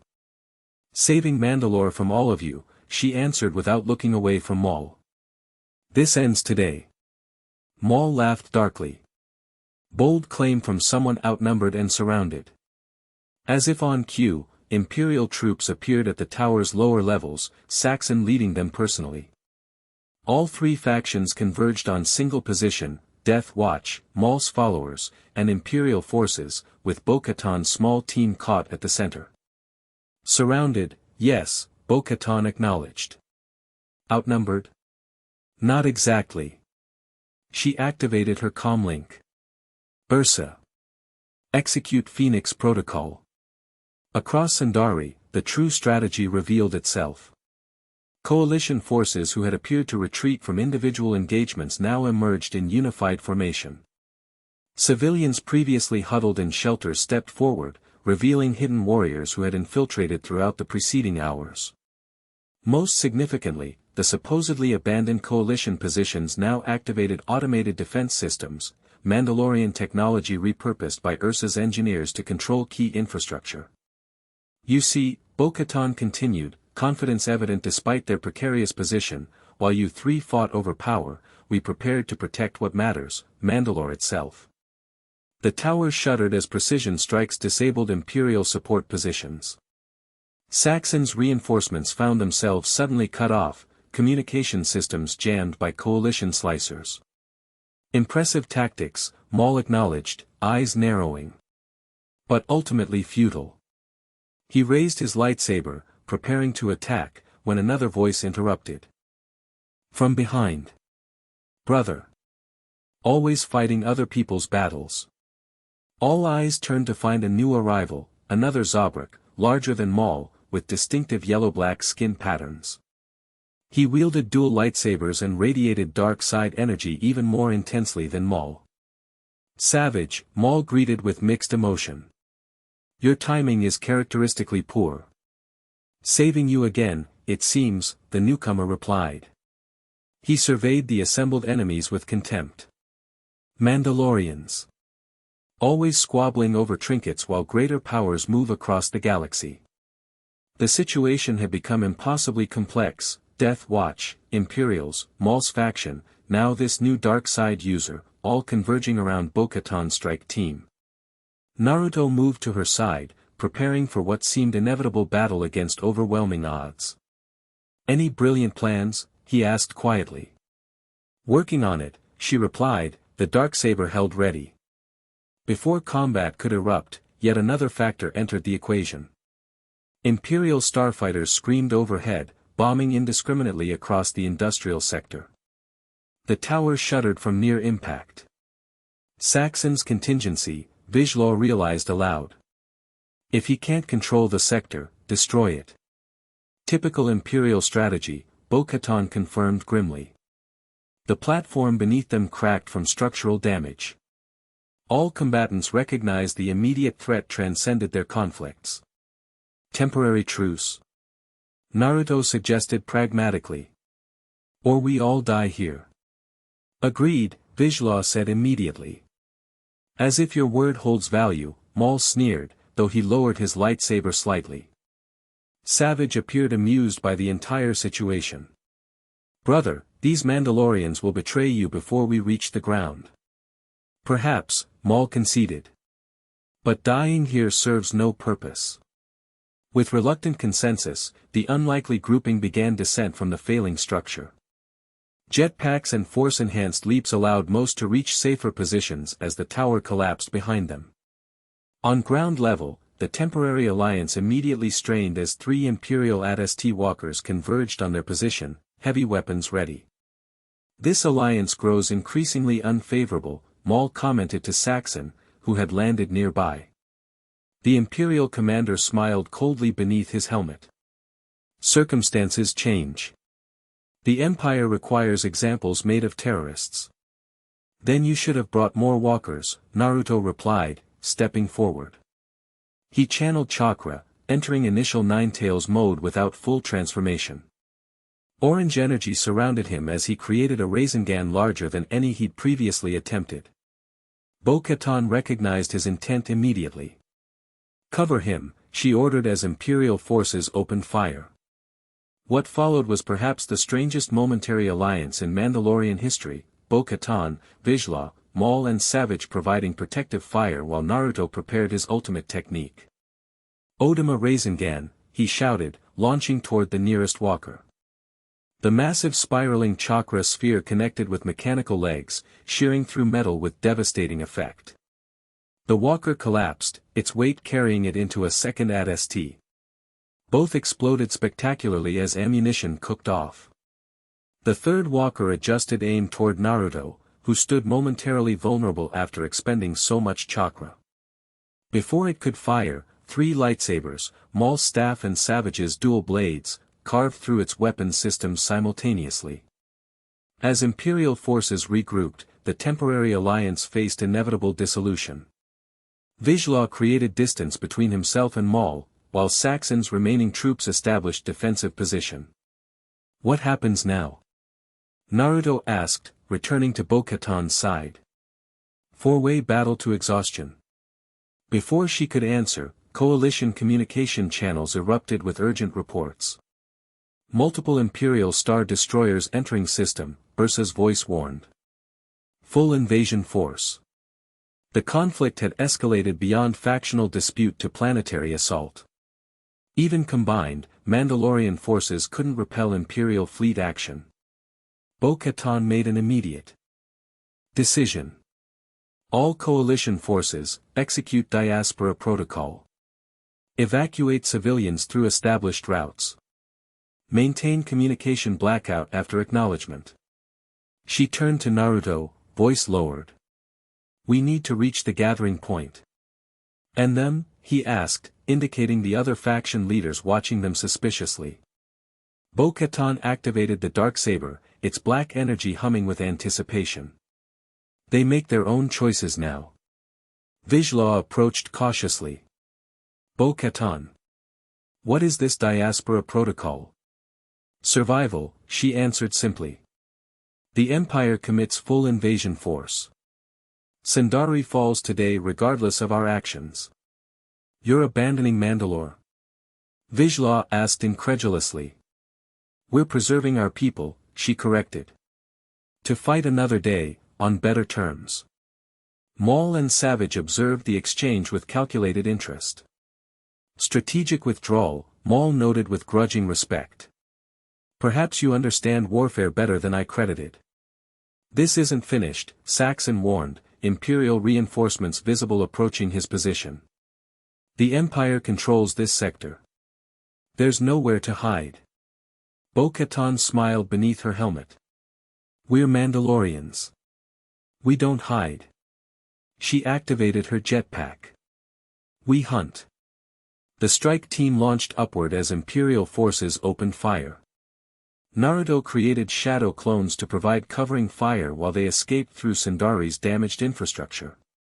Behind them, the temporary alliance dissolved as each faction pursued their own survival.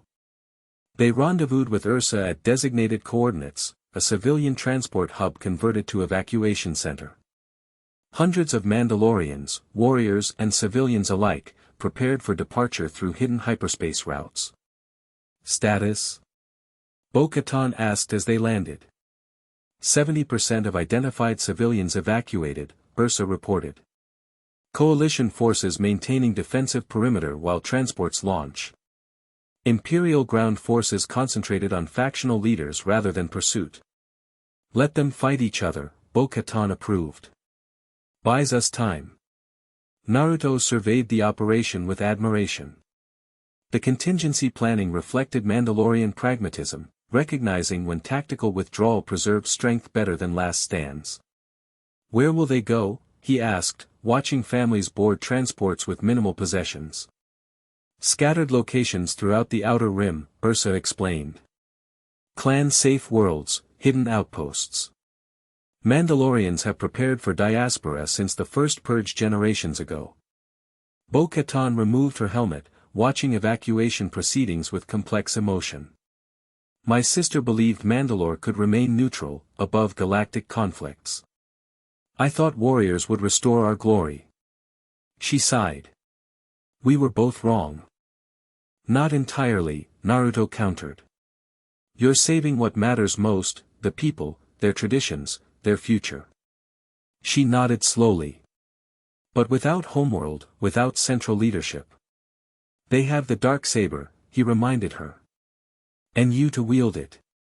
The weapon hung at her hip, its significance magnified by current circumstances. Not merely symbol of past glory, but beacon for future hope. Last transports ready, Ursa reported. You should board, Bo-Katan. As holder of the Darksaber, your safety is paramount. Bo-Katan hesitated, looking toward Sundari's burning skyline. And you? Clan Ren maintains rearguard, Ursa replied simply. Tradition demands it. I'm staying too, Naruto decided. My shadow clones can delay Imperial forces while final transports launch. Bo-Katan's expression hardened with determination. No. We leave together or fight together. No more separation. The statement carried meaning beyond tactical decision. Naruto met her gaze, understanding passing between them. Together, he agreed. She turned to Ursa. Modify the plan. All remaining coalition forces withdraw simultaneously. No sacrificial rearguard. Bold strategy, Ursa noted. Imperial pursuit ships will track some transports. That's why we're taking a different route. Bo-Katan looked to Naruto. One they can't follow. Understanding dawned. The Darksaber's dimensional properties. She nodded. You opened portals before. Can you create one large enough for a transport? Maybe, Naruto considered. With enough chakra, proper focus. But I can't guarantee where it leads. Anywhere is better than Imperial prison ships, Bo-Katan replied. And you'll be with us to navigate whatever lies beyond. The plan crystallized rapidly.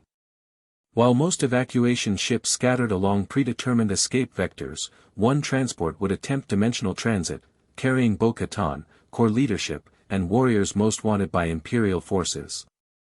It's crazy, Naruto admitted as they prepared the designated vessel. Even by my standards. Mandalorians embraced the impossible, Bo-Katan replied, securing the Darksaber to a modified power coupling Ursa had engineered. It's how we've survived this long. The transport, a repurposed Kamar K-class fighter with expanded capacity, represented their best option for the dimensional attempt. Its engines could provide additional power while its military-grade hull might withstand transitional stresses. As final preparations completed, Imperial forces breached outer defenses. Time had run out. All other transports away, Ursa reported, boarding their vessel. Imperial blockade engaging in upper atmosphere. Bo-Katan took command position. Everyone secure for dimensional transit. Unknown effects once portal activates. 30 coalition warriors and commanders strapped into acceleration couches. Naruto connected to the modified power coupling, preparing to channel chakra through the Darksaber into ship systems. Ready? Bo-Katan asked him quietly. Born ready, he replied with characteristic grin. Outside, Imperial troops reached visual range, heavy weapons preparing to fire. Bo-Katan activated engines to hover-ready status. Now, Naruto. He channeled chakra through the Darksaber, focusing on concepts rather than specific location, safety, sanctuary, haven. The black blade pulsed with energy, seeming to understand their desperate need. Reality rippled before the transport's nose, spatial distortion expanding rapidly. Within the growing portal, indistinct landscape appeared, mountains, forests, nothing recognizable but clearly habitable. Dimensional threshold established, Bursa reported from sensor station. Stability at 60% and holding. Good enough, Bo-Katan decided as Imperial fire struck nearby structures. Full power. The transport surged forward as pursuing forces realized their intention. Blaster fire tracked them, scoring hits along the hull as they accelerated toward the portal. Threshold in 3, 2, 1. Ursa counted. The transport's nose entered the dimensional opening, energy crackling along its hull. Resistance increased momentarily before giving way like breaking surface tension. They plunged through, reality shifting around them. Disorientation affected everyone aboard as physical laws recalibrated. The portal collapsed behind them with thunderous implosion, severing pursuit possibility. Naruto disengaged from the power coupling, exhausted but conscious. Did it work? Where are we? Bo-Katan looked through viewports at unfamiliar terrain below. Mountains and forests extended to the horizon, no sign of technology or settlements visible. Scanners non-functional, Ursa reported. Atmosphere reads as breathable but composition unknown. Bo-Katan made quick decisions. Set down in that clearing. Establish perimeter, scout immediate surroundings. The transport landed gently on pristine meadow surrounded by ancient forest. Warriors deployed cautiously, securing the area while sensors attempted to analyze their new environment. No immediate threats detected, Ursa reported after initial survey. Flora and fauna appear compatible with humanoid biology. Bo-Katan joined Naruto outside the vessel. He stood motionless, eyes closed, sensing the environment through methods beyond technology. This energy, he murmured. It feels like chakra, but different. Wild, unrefined. Another dimension entirely, she asked. I think so. He opened his eyes, turning slowly. Not my world. Not yours either. Somewhere, between. Habitable sanctuary, Bo-Katan noted. Exactly what we needed. The Darksaber understood our intent, Naruto agreed. It found somewhere we could survive while regrouping. As Mandalorian warriors established temporary camp, Bo-Katan and Naruto walked the perimeter, assessing their situation. The dimensional transit had succeeded beyond expectations, providing immediate safety from Imperial pursuit. What now? Naruto asked as sunset painted unfamiliar mountains with golden light. Bo-Katan looked at their gathered warriors, representatives from multiple clans, united despite ancient rivalries, preserving Mandalorian spirit beyond their conquered homeworld. We rebuild, she said simply. Establish base camp, explore this dimension, determine whether it's temporary sanctuary or permanent haven. And Mandalore? The others who escaped in different directions? We'll find way to communicate eventually. Mandalorians always find each other, across space or time. She smiled slightly. It's who we are. As darkness fell, the group gathered around fire pits, sharing rations and cautiously optimistic conversation. Despite dangerous circumstances, the successful escape had kindled hope. Ursa coordinated watch rotations while others constructed temporary shelters. Naruto found Bo-Katan standing alone on small ridge overlooking their camp. The Darksaber hung at her hip, occasionally glinting in moonlight as if satisfied with its role. "You should rest," she said without turning. "Creating that portal depleted you significantly." "I've recovered," he replied, joining her. Perks of being a Jinchuriki. They stood in comfortable silence, watching stars appear in unfamiliar patterns above. The new dimension's twin moons rose slowly, reminiscent yet different from those on Zun where Naruto's journey began. "Full circle," Bo-Katan noted, following his gaze. "From foundling under strange moons to warrior under stranger ones." "Some things remain constant," Naruto replied, looking toward her instead of the sky. She met his eyes, understanding the unspoken meaning. "Yes. Some things do." Without hesitation or uncertainty, she closed the distance between them. Their kiss was neither tentative nor desperate, but affirmation of connection built across years of shared struggle. When they separated, Bo-Katan's typically guarded expression had softened. "I should have done that long ago." "Better late than never," Naruto smiled. "Especially since we apparently have a whole dimension to ourselves now." She laughed quietly, rare sound that Naruto treasured whenever it occurred. "Not entirely to ourselves. We have 30 warriors watching our every move as their leaders." "Leaders," he repeated thoughtfully. "You with the Darksaber, me with chakra abilities. Quite a combination." "The beginning of something new," Bo-Katan agreed. "Not just survival, but revival. Mandalorian tradition adapted to new circumstances." "The way of honor," Naruto suggested. "Preserving what matters most while growing beyond old limitations." Bo-Katan nodded approval. A fitting name for the path ahead. They returned to camp together, where Ursa had organized warriors into functional units. Despite uncertain future, Mandalorian efficiency already established order amid chaos, hunters securing food, engineers adapting transport systems for settlement needs, scouts mapping surrounding terrain. "Progress report," Bo-Katan requested. "Promising findings," Ursa replied. "Water sources identified, defensive positions established. Transport systems can be converted to provide power and shelter for extended period." "And the Darksaber?" Naruto asked. "Any negative effects from the dimensional transit?" "None detected," Ursa confirmed. "Its energy signature remains stable, possibly even enhanced by this dimension's ambient field." Bo-Katan addressed the gathered warriors. "Today we survived. Tomorrow we begin building. This dimension offers sanctuary while Mandalore endures imperial occupation. Whether our stay is temporary or permanent, we will honor our traditions while establishing new legacy."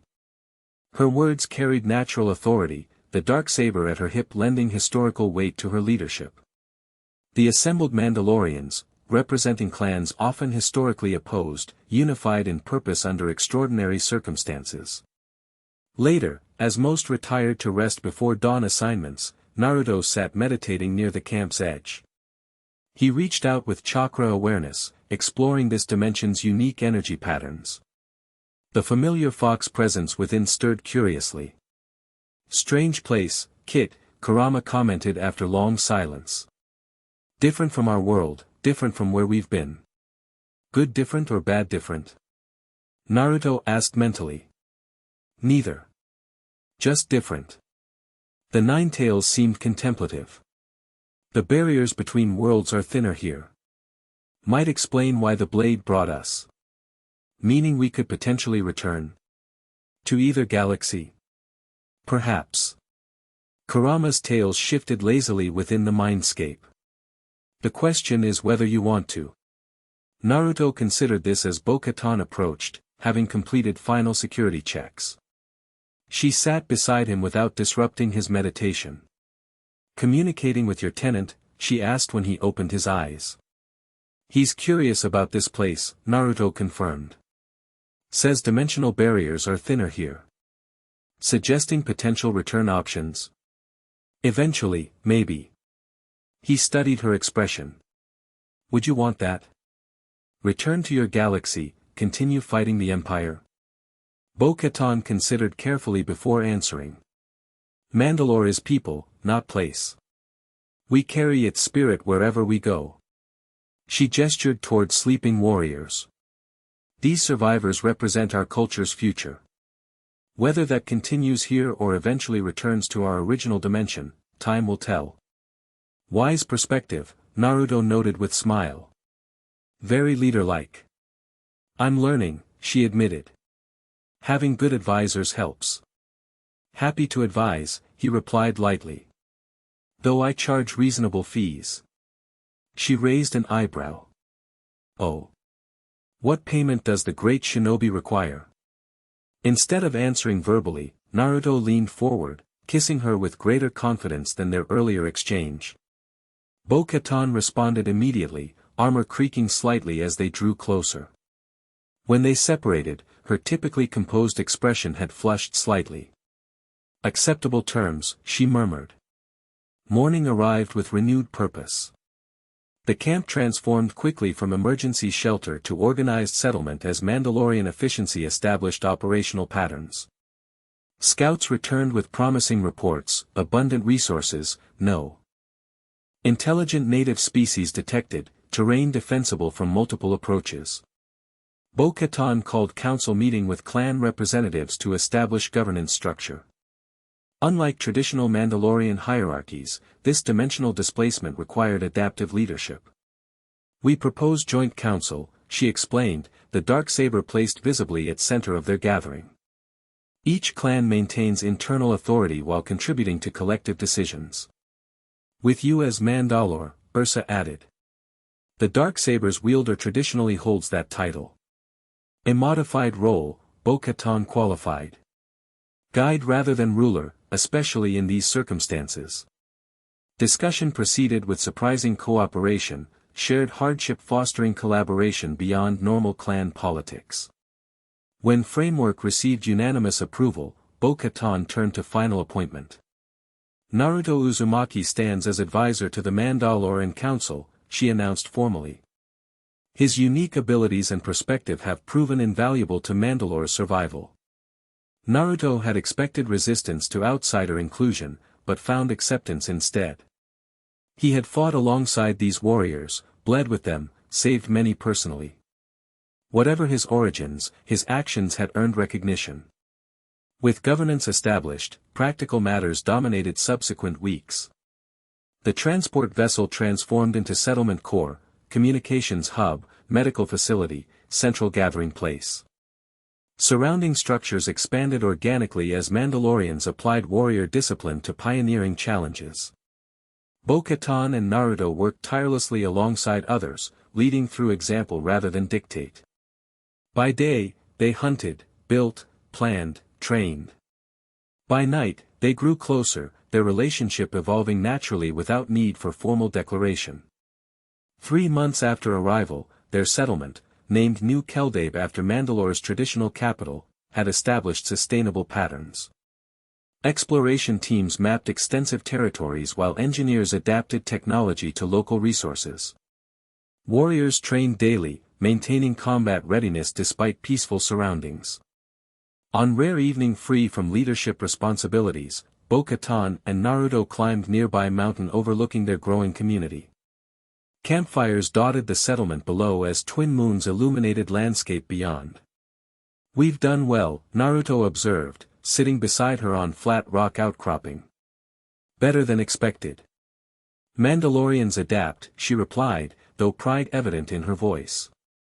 It's how we've survived centuries of challenges. And this challenge brought unexpected benefits, he added, gesturing toward Peaceful Valley. No empire, no Sith, no politics beyond practical governance. For now, Bo-Katan qualified. But eventually we'll face whatever comes, Naruto finished. Together. She leaned against him, permitting rare moment of vulnerability. Without armor, dressed in simple clothing they'd crafted from local materials, Bo-Katan seemed simultaneously stronger and gentler than her warrior persona suggested. "I've been thinking about the Darksaber's dimensional properties," she said after comfortable silence. "About whether we should attempt return transit. Having second thoughts about staying?" Naruto asked. "No," she answered immediately. "But wondering if we have obligation to others, the Mandalorians who escaped differently, still fighting imperial occupation." Naruto considered this. "The blade brought us here for reason. Maybe we need this time, to build strength, establish foundation before returning to that fight." "My thoughts exactly," Bo-Katan agreed. "Not abandonment, but strategic preparation. When we return, if we return, it should be from position of strength." The Darksaber rested between them, its presence constantly reminder of responsibilities beyond personal happiness. Yet somehow its burden seemed lighter shared between them. "There's something else," Bo-Katan said, unusual hesitation in her voice. "Something I haven't told anyone." "Sounds serious," Naruto replied, studying her expression. "Before dimensional transit, when you channeled chakra through the Darksaber." She paused, seeming to search for words. "I felt connection. Not just to the blade or ship systems, but to you. To your energy." Naruto's eyes widened slightly. "You felt my chakra?" She nodded. "And since then, occasionally, I've sensed impressions. Emotions not my own. Awareness beyond normal perception. The Darksaber connected us somehow," Naruto realized. "Created bridge between your force sensitivity and my chakra network. Is that possible? In this place of thin dimensional barriers?" He smiled. "I'd say anything's possible." Bo-Katan considered the implications. "So I'm what, developing chakra abilities? Or I'm developing force sensitivity," Naruto countered. "Or we're creating something entirely new, shared between us." The possibility hung between them, connection beyond physical or emotional, energy patterns harmonizing across dimensional boundaries. "We should explore this," Bo-Katan decided practically. "Understand its capabilities, limitations. Could provide tactical advantages eventually." "Always the strategist," Naruto laughed. "Even with metaphysical revelations." She shrugged unapologetically. "Mandalorian thinking. All developments assessed for practical application." "And the personal implications?" he asked more seriously. Bo-Katan met his eyes directly. "Those I'm still processing." "But not."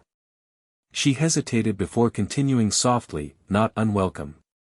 Coming from Bo-Katan cries, warrior born and trained, the admission carried profound weight.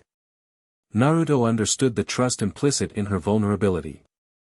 "We'll figure it out together," he promised. Like everything else. Their kiss beneath twin moons sealed commitment beyond words. Mandalorian and Shinobi, leaders united across dimensional boundaries, forging future neither could have imagined when their paths first crossed.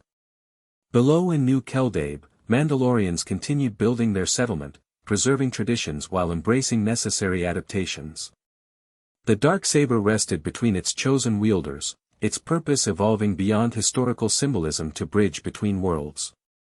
Whatever challenges awaited, in this dimension or eventually upon return to galactic conflict, they would face together, honoring the way they had forged through shared struggle and unexpected connection. The way of honor. Not just survival, but revival. Not just tradition, but evolution. Not just warriors, but family. Home. The end. Thank you for watching this video. Please be sure to subscribe to our channel and like this video.